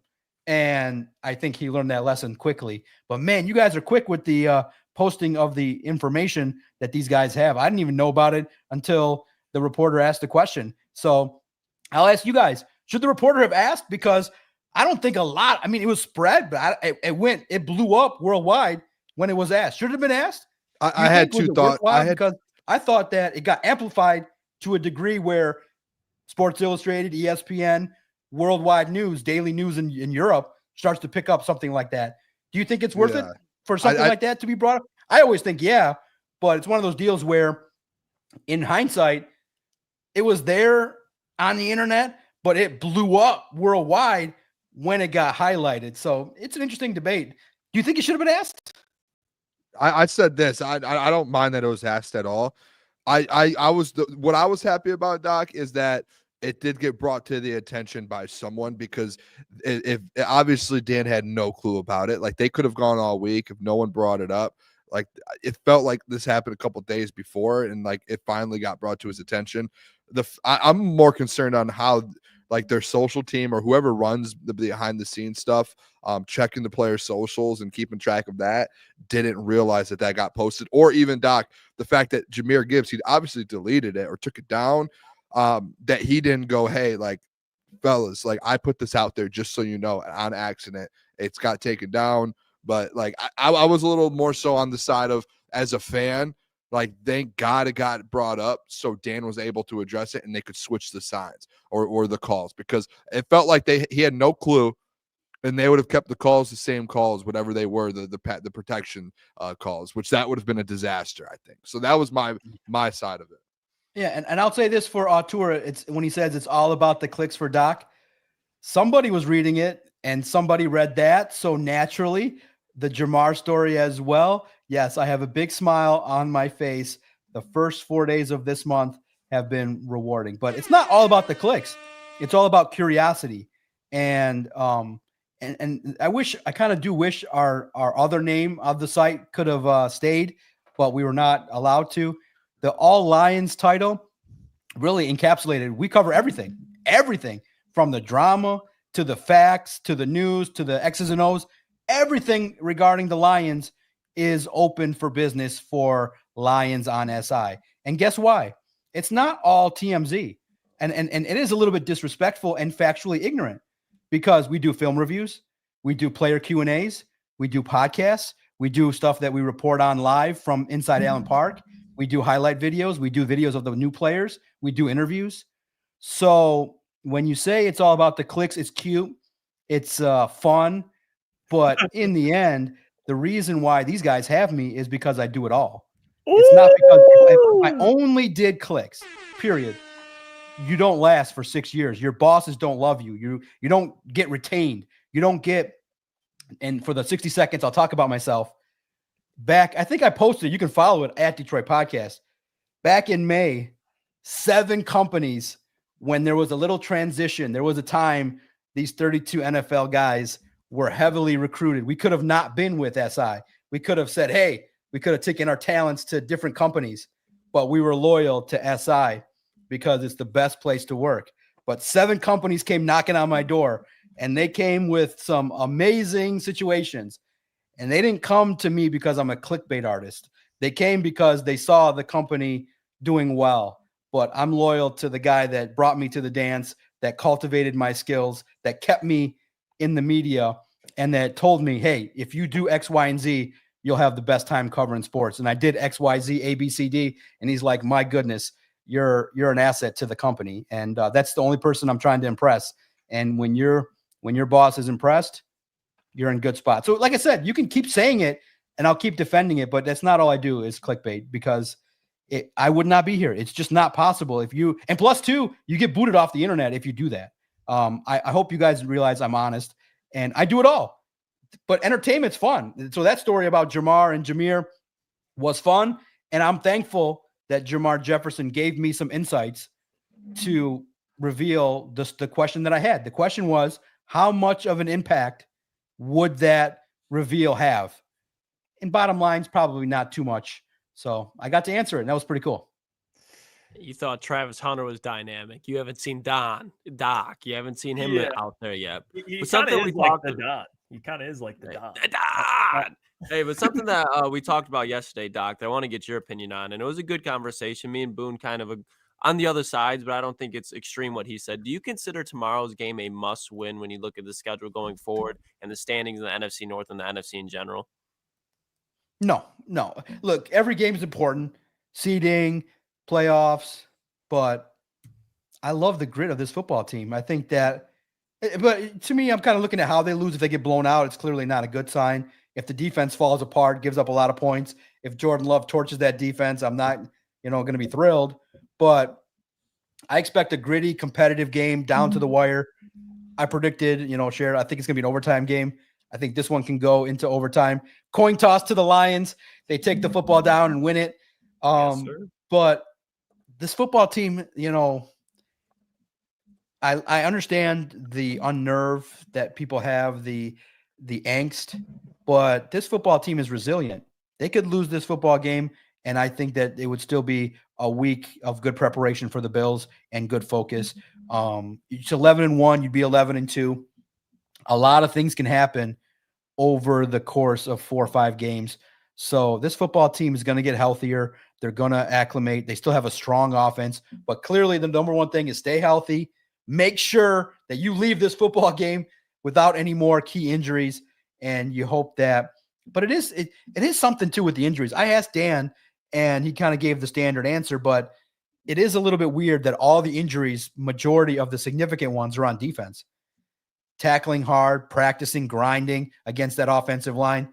It has to be something that's there with the practice schedule, with the intensity, where you're hit with injuries, but across the board, pretty much is on defense, where Taylor Decker is the one that's been battling the most injuries on offense. So it's something there. I hope they figure it out. But this injury situation is crazy because we're all hoping it stops, but there's no guarantee. So that'll be one thing we all sit with bated breath with each play. Everybody stay healthy. But listen, Lions are a good football team. They'll rebound no matter what. And I'm not of the opinion they need a loss to motivate them, but they're a football team that when you can continue to grow and clean up things that you're not good at, that can only help you when you get to the postseason. There you go, Doc. Well said. We appreciate you as always. Hey, don't be like me. All right. I don't read a lot. So it's not anything against Doc. I'm a video guy. I'm a new aged man. But when I do dabble, dig yourself in a deeper hole, Joe. No, let this one go. Let that one go. You don't even listen. Here's the funny ass part. You don't even have to read the story. There's a video at the top of every single click that you give. There's a video of me in my face. Come on, Jeff. There's a video. Jeff is literally saying to me, I have not literally opened a story on your site and actually sat on But the it's page. not you, Doc. I don't read much at all of online articles. I just don't. Come on. I mean, this is I your know video. Let's just stop I here. read Doc's Yeah. Twitter is key. Twitter's key for information. Everyone in the chat should be clicking on the Doc's articles Oh and, yeah, and reading his. absolutely. I'm just saying, Jeff, Doc, Twitter's I my read. news source, I read. except for Josh Reynolds. You don't have to read. You don't have to read. You click the story and watch the video. You say, Jeff's like, I love videos. I love intel. I love videos of Dan Campbell and the players. That's when Jeff's we say literally just all he's Lions, saying he it's doesn't. all there. Videos, podcasts, multimedia. It is the reason I'm here talking to you guys weekly, is that the site is very much in line with what will give you information to ask relevant, good questions. Jeff. No, the site's elite. I'm just saying. Elite. So Thank you. it's not against. Don't think I'm not reading. Yeah, he goes there. All right, He site's knows, elite. He knows. But trust me, the site is elite. You can check But, the data. but, check but, the data. but God always gives me the challenge that I don't care that Booner reads it, Lucas, or all the people now. Next few months, when you have me, I'm just going to try my absolute darndest to have you reference something that you read on my site. So It'd be like a much You gotta as I give us love like a pop myself, quiz. yeah, like a pop quiz. I have to earn JI's readership and earn that one click. I'm hyper focused on the one click. That's it. That's my goal. One pick. I mean, there's pictures on One Doc's click site. is my Lots of focus pictures. from now on, and earn Jeff's. So put down the Playboys, put down the Hustlers, and read The Hustlers. Jeff. Jeff's, Doc, pop quiz. I actually like that. Pop quiz. I'll study. I got you. Jeff's Don't worry fighting about it. for Doc. his life right now. Hey, Jeff thought he had the perfect avenue out, and I'm like, Jeff, you have no clue. I'm like, No, because there's no Boone, I feel like is like damn near every article, and I'm not every article, but if there's definitely something I'm interested in, you're where I go, Doc. Because Dude, like I'm on my for phone all instance, day, like every the Lawrence, tweet, like the every Lawrence article. Strickland stuff. Like, I'm sorry, I could give two shits. Like, I'm not gonna. But like when we talk about Jamal Adams signing and stuff like that, I go tap in. Yep. Can I ask you guys this question? I mean, I have on Twitter, I have the Doc's notifications on. I have every Detroit sports reporter's notifications on. I have everyone. When Doc tweets, I get it. When anyone else tweets, I get it. I'm locked in. And then when Doc tweets, sometimes guess what, boys? It's an article and it's right there. It's the Doc. I'm locked in. Notifications. I have those. But the articles. You gotta turn the Docs on. Turn the Docs on. I got everyone in Detroit. I have the notifications on. I have the notifications on. Twitter, but that's on me, Doc. Pop quiz next week. You can Pop quiz. 40K. No worries. 44.9K At Detroit followers. Podcast. Make sure you follow. Michigan State won the day. I'm gonna just proclaim they won recruiting. They did better than Michigan.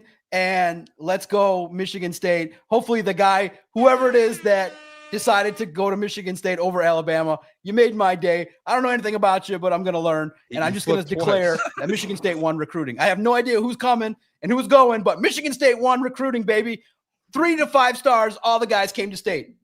Hey, Doc, can we just get a score prediction from you for tomorrow? Yeah, I think it's going to be we got 33-27, 2020. It's going to go 27-27 into overtime. Tails never fails. Lions get the ball, march down the field in overtime. Imagine. Send everybody home thrilled and happy. And Jared Goff talking to Whitworth, baby. 33-27, overtime win, baby. That's the Doc's prediction. Hey. 33 is a weird football number, Doc. Hey, I said 33-27 It's a weird on football another number. podcast. Booner called me into question. It makes sense, though. The Doc, Oh, now we're done.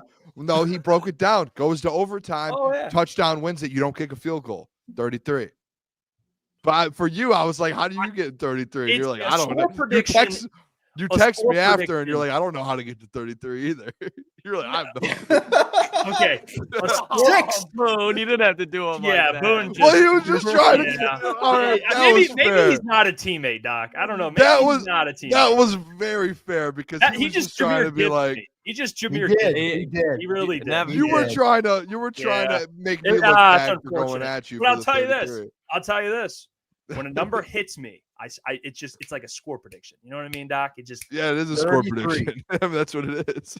see this guy. Is Jeff can't catch it. I'm telling you, Jeff. I know he's not a teammate, Doc. You are, Doc, and we love you. We'll see you next Wednesday. Appreciate you. He just left. Hey, by the way, BetUS, Oh. as always, we appreciate them. Sponsors every single week, every doc interview. So, Jeff, I would sincerely like to apologize for that. That's on me. this is twice in like 3 weeks we've had this situation. Well, it's not throwing you under the bus. I look at it like this. What Dan Campbell would say is you hold your teammates accountable. I just try to hold people accountable. Or Dan doesn't do it at the press conference. He does it at the behind. This is our game. Like in a game, I have to hold you. This is game time for us. Lights are bright. The lights are the brightest. This is game time. You're digging. I respect it. You're trying to dig yourself out of it. Like the Josh Reynolds thing. I hurried up and stopped you and said, hey, by the way, I helped you there. I said, Jeff, by the way, he just signed. And you were like, oh, that's on me. I helped you. And then said, I have it open, Doc. Check my tab. It's open every show, every minute of the day. Oh, it is. I was just trying to help Doc. You know what? I'm sorry for trying to help Doc promote. I wanted to get his website up on the screen for the people to see it. That's all I wanted to do. I appreciate that was a great. Hey, Jeff served a top spin at you. And it's now right back in the score. Hey, it's right. And then I feel like I'm it does make sense. Djokovic, whatever his name is. Djokovic and Nadal. Djokovic and Nadal. But Jeff's not even Nadal. I'm Federer, Nadal, and Djokovic. I'm all three right now. Who was the British guy? Murray? Like Andy Murray or something Andy like that? Murray, yeah, good player. I like the Australian that just gets mad all the time. It's thrilling to watch. We just like coked out all the time. It seems like there's some personality. I apologize, Jeff. That's on me. But 33, we had the conversation on air yesterday. That was a very public. Like that's a public thing. You being like, "How do I get to 33?" I never said the score prediction on like you were like Jeff. You were literally texting me yesterday. It's public information. Yeah. Boone's trying so hard. I love it. I really do. Let's get. Jeff's texted me before and be like, "Booner, private conversation." And I'm like, "That's on me, bro." This is like 2 It's hard for me. Sometimes I gotta watch. No, if it's like legit serious stuff, obviously I'll never share on air. But like that is like just like a content. We've talked about content. Hey, 24/7. I was literally about to say that as a joke, 24/7, and he actually said it being serious. Our life 24/7. It's content with gotta personal. Have your guard up. Gotta have my guard up. Hey, Rocky Balboa. Hey, that's no, not that. All right, hey, Klotz, I want to hear anything. I want to get to your watch list because Klotz, I've mentioned this week. Let's cook one, Boone. I think you're gonna like this one. Hey, someone was asking earlier who's Klotz got on his watch list. Real Klotzy.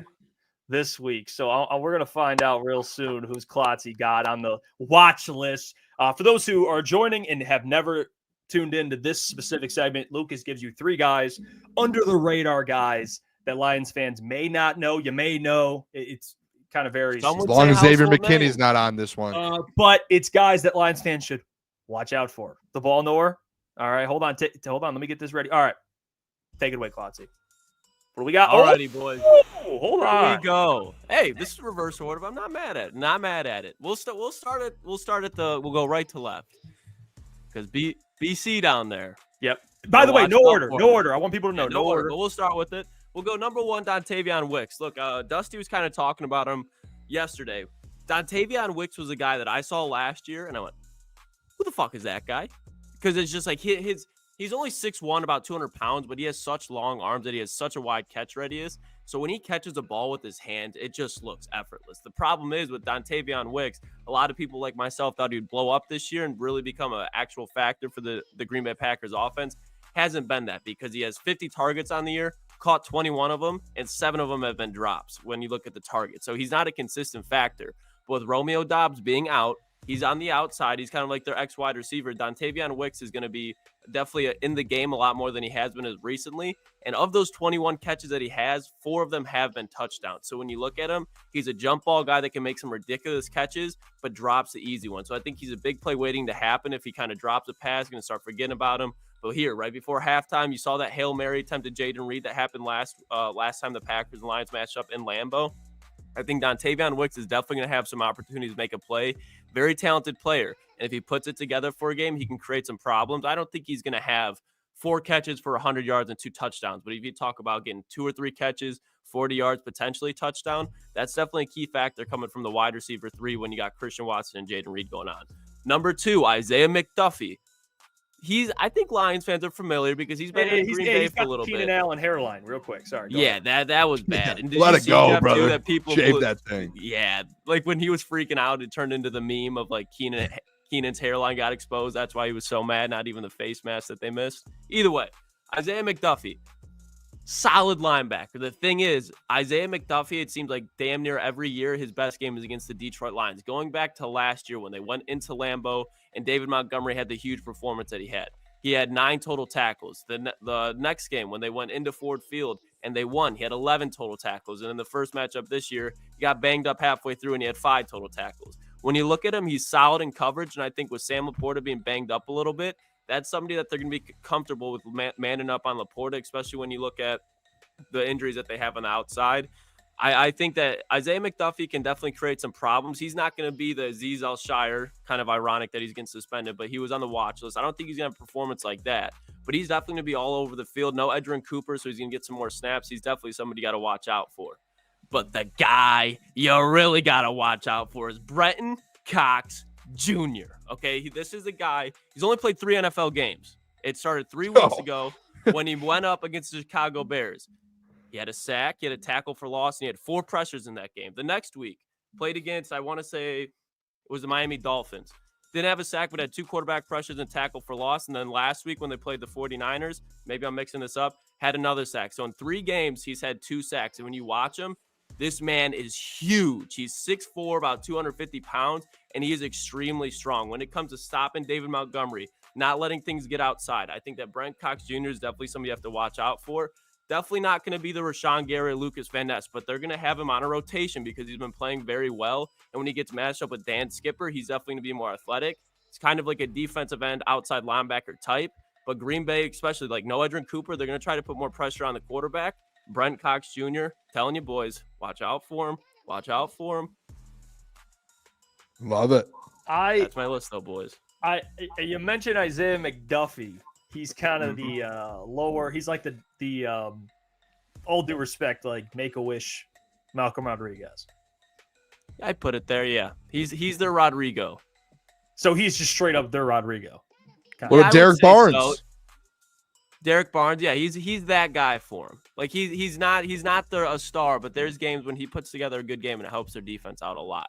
Like when you go up against David Montgomery, Isaiah McDuffie have 9 or 10 tackles. That's definitely a big part. Because if he has 8 and 3 of them are missed, that's more yards. But he's a sure tackler. He's just not overly athletic. I didn't know who Brenton Cox Jr. was. Did a little research. Apparently, the Packers feel so confident in him that they traded Preston Smith. Yeah, like they like him that much. If you go back, and I think he only played 2 or 3 drives against the Bears, but when you watch him against the Bears, like he looks like a man amongst boys. And you look at what they drafted Lucas Van Ness, what was it, last year? Because he was in the Gibbs draft, I'm pretty sure. And he's starting to come on a little bit, but they're rotating this guy in and out with Van Ness because you're not going to sub out Gary. But when you watch him, he's not a guy that's going to have a quick burst off the line of scrimmage, but he is so strong. Like he's a power rusher. He's kind of what they had in Preston Smith, and obviously he's past his time now. But he was undrafted, I think, last year. Like he went through a full year of like free agency without playing, being an undrafted guy, and then the Packers brought him in for training camp. He started making noise, and when they put him on the field, he's made plays. Love it. I love this list this week. No, nothing bad about this list. This is. Klotz, when this segment started, that was what I envisioned when you said I want to do my watch list. That was where I was like, that's a Klotz. It's what Booner envisioned for your segment.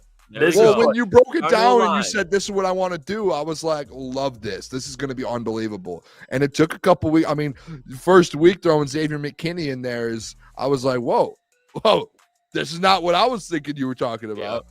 By the way, too, I don't know if I can share photos. I went back and looked at your Packers list last time.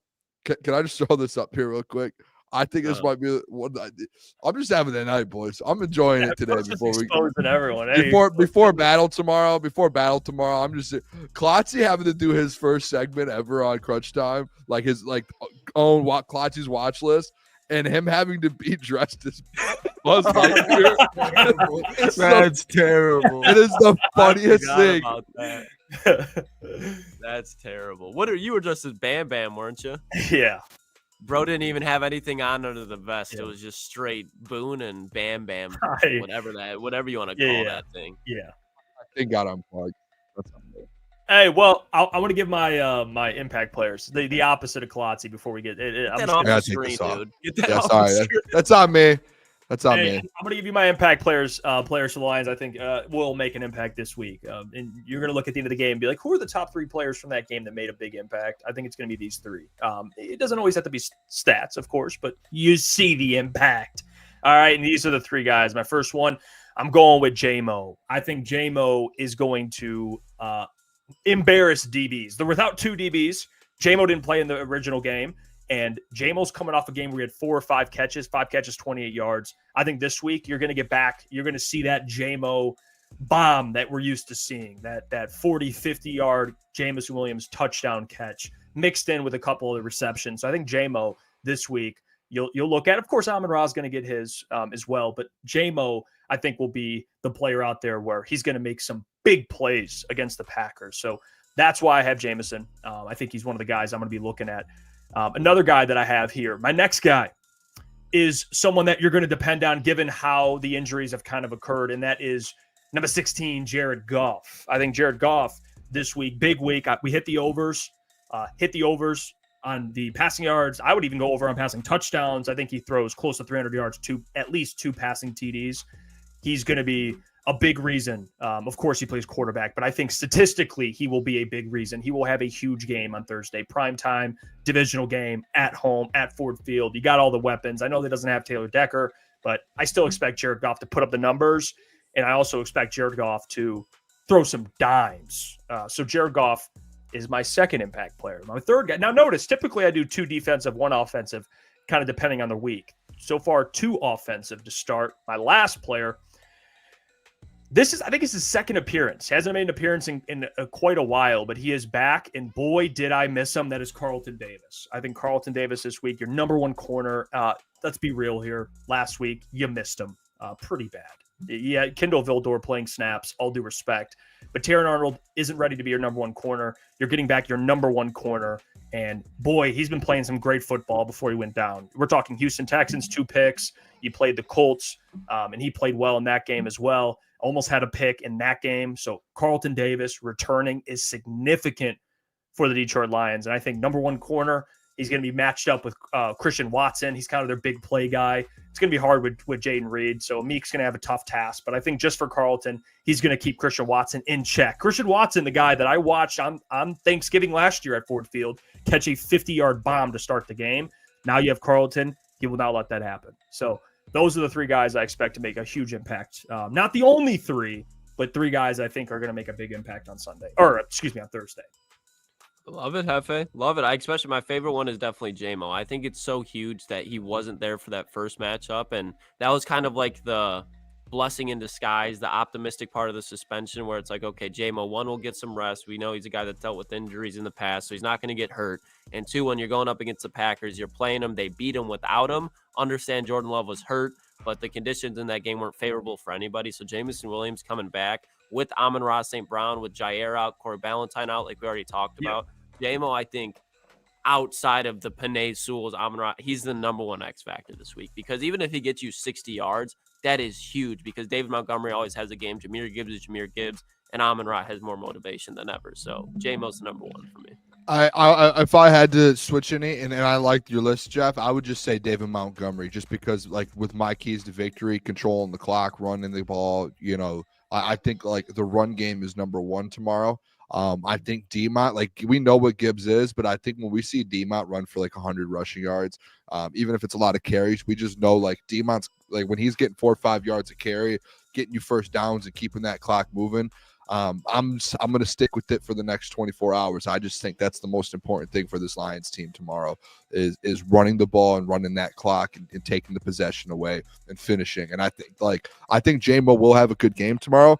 I just think to win the football game and to impact the game, to really win this game and come out, 1-point victory or 20-point victory, I think it's going to be the run game. And I think it starts from D-Mont tomorrow. Like that's you're going to have like D-Mont has to get going tomorrow. He has to. Yeah, I mean, no pushback. I mean, yeah, I agree. The run game's important. So I'm not gonna push back too much on that. I just think it was hard. There's other guys that almost made this list. No as well. David Long. I think D-Mont was on my last Packers game list, so I tried to switch it up a little bit. Even though I still believe D-Mont will be a big reason they win. And Jameer. Lucas. So by this, you tell me. But he won't get, what was it, 80 yards? You said 80 total yards, not even rushing total. That's a good game. You not bad. sicko. You sicko. That was under. It was under 89.5. Hey, 12 for 60, 25 yards receiving. That's a solid game. 12 for 60. That's like 5 a carry. Jameer gives the top 3 running back in the NFL. If you had any other top 3 running back in the NFL, you'd say over. Are you kidding me? Yeah. Well, under. Exactly. It's out of spite. Yeah. All right. Let's we got a lot of mailbag here. We actually got some questions. All right, let's see. Let's see here, guys. I mean, I see a couple here. We'll start with the first one. Crunch time mailbag. Do we forget about Sam Laporta? Not heard his name in 2 days, and he's going to be critical in keeping their linebackers off. I think it's one of those things I kind of talked about a little bit yesterday. It's just Sam Laporta, great player. He's just dealing with injuries. So I think to expect anything differently than what we've seen out of Sam Laporta, not saying he can't go out there and put a good game together, but we haven't seen the Sam Laporta of last year. So when you see him that he's battling through injuries, he's not going to get healthier while playing. So I just think he's just dealing with injuries. That's another reason why getting the number 1 seed, giving a guy like Sam Laporta a week to recover is huge. Jeff, you made an eyebrow. You made an eyebrow movement, and the eyebrow, the left eyebrow just going up, killed me, dude. That was. I don't think I can only do one side. I can't do either. It's just my eyebrows just they go with each other. I can't. I don't know how to do it. Both Sam Laporta, in all seriousness, I do agree with your comment. And we did not forget about. I think we talked about it yesterday. like 2 days ago. Yeah, yesterday. Yeah. And I think our thing with Sam Laporta, I actually went over. I don't think you said Booner that one. I don't know if you. But Lucas said over. Okay, so me and you think we'll go over. Lucas just wants to see it first. So we're all pretty consistent with what we think with Laporta. I think he's like he can't have, what was the last 2 games he had 19 yards against the Colts and like 6. Yeah, hell no. 2 touchdowns. Like 2. But honestly, I think Brock Wright had more yards than him last week. Yeah, and I'm not saying that's going to continue to happen, but I'm just saying you don't see that out of Sam Laporta. I do think there's not Sam Laporta right now. There's a sense like I think there's going to be a turning point for Laporta where he is healthy and he gets back. I don't know if it's going to be this week, next week, whatever it is. I think by the time the playoffs come around, I do really think like Sam's injuries are going to be like, he's going through like these small injuries. Like he's been dealing with it since training camp, the hamstring or the groin or whatever it was. Like he has been dealing with injuries since training camp. Eventually this injury bug's going to go away from him and you're going to be able to rely on him a lot more. And when that does, this offense goes to a different level. And I think there is a sense of injuries, and I think there is a sense of DeJamo stepping up, Gibbs, D-Mont. Like there are other weapons on this team now. But I truly do believe like Sam Laporta at some point, like he is going to have a big game and it's going to be like, oh, that's the Sam Laporta we know. And if it might be tomorrow, who knows? But this isn't like a Sam Laporta's bad thing. Like that's happening to him. It's just touches and it's just injuries. And when he gets going, like, you have that in your back pocket, a top 5 tight end in the NFL just sitting there who hasn't really even hit his stride or came close to it. That's going to be big. Derek says mailbag, who is our replacement for Reader? That'll be Brodric Martin. I think for the most part. There will be other guys.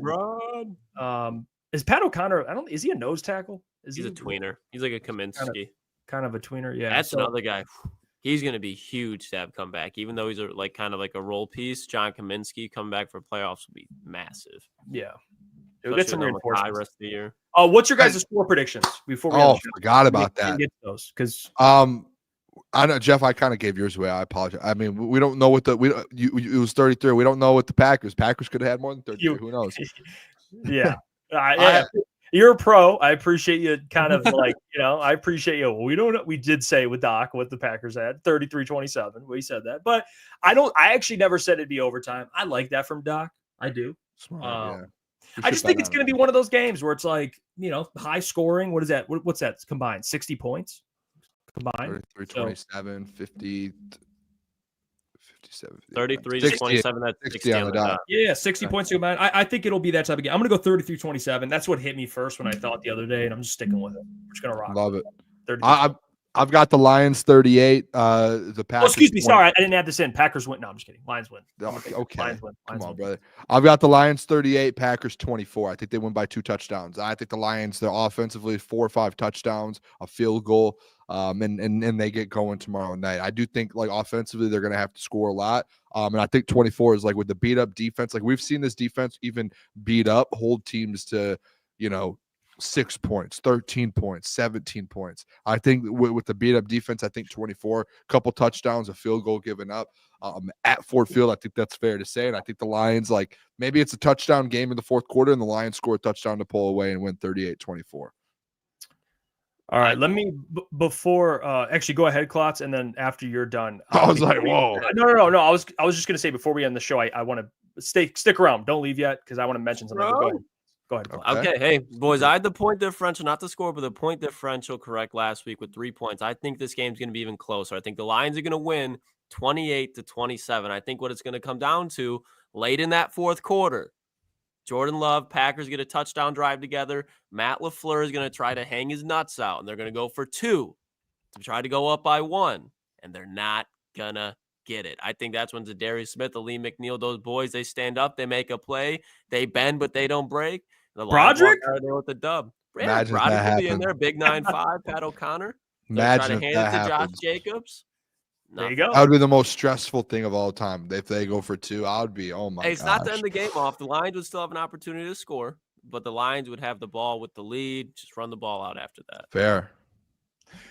Real quick before we end the show, I did want to bring up give our graphic here and show you guys where we'll be tomorrow, just to let everyone know if you're in the Macomb County area or outside of it, and you're familiar with the Hub Sports Bistro, come and hang out with us. We'll be there tomorrow, Thursday, 8 p.m. is when the game starts, but we'll be there an hour before doing the pregame. So pull up, hang out, watch the game, and let's have a blast. We'll be there. Real American beer. It'll be a fun time. Yeah, we'll be drinking some Real American beer, hanging out, watching the game. We'll have some bets in. It'll be a great time. So come through, hang out with the fellas.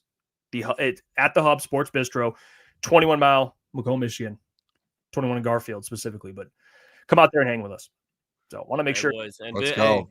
Shaving the head tomorrow too. Lock them on the side of the head. And by the way, too, I think Klotz and Mike might be downtown tomorrow. So if you guys are downtown, hit us up. If you guys have a tailgate, if you're watching now, and you guys have a specific tailgate that you guys want us to stop by, those are the 2 fellas will be out there. Eat some food and get some drinks. They'll be handing out Real American beers and making some content before the game for the tailgate.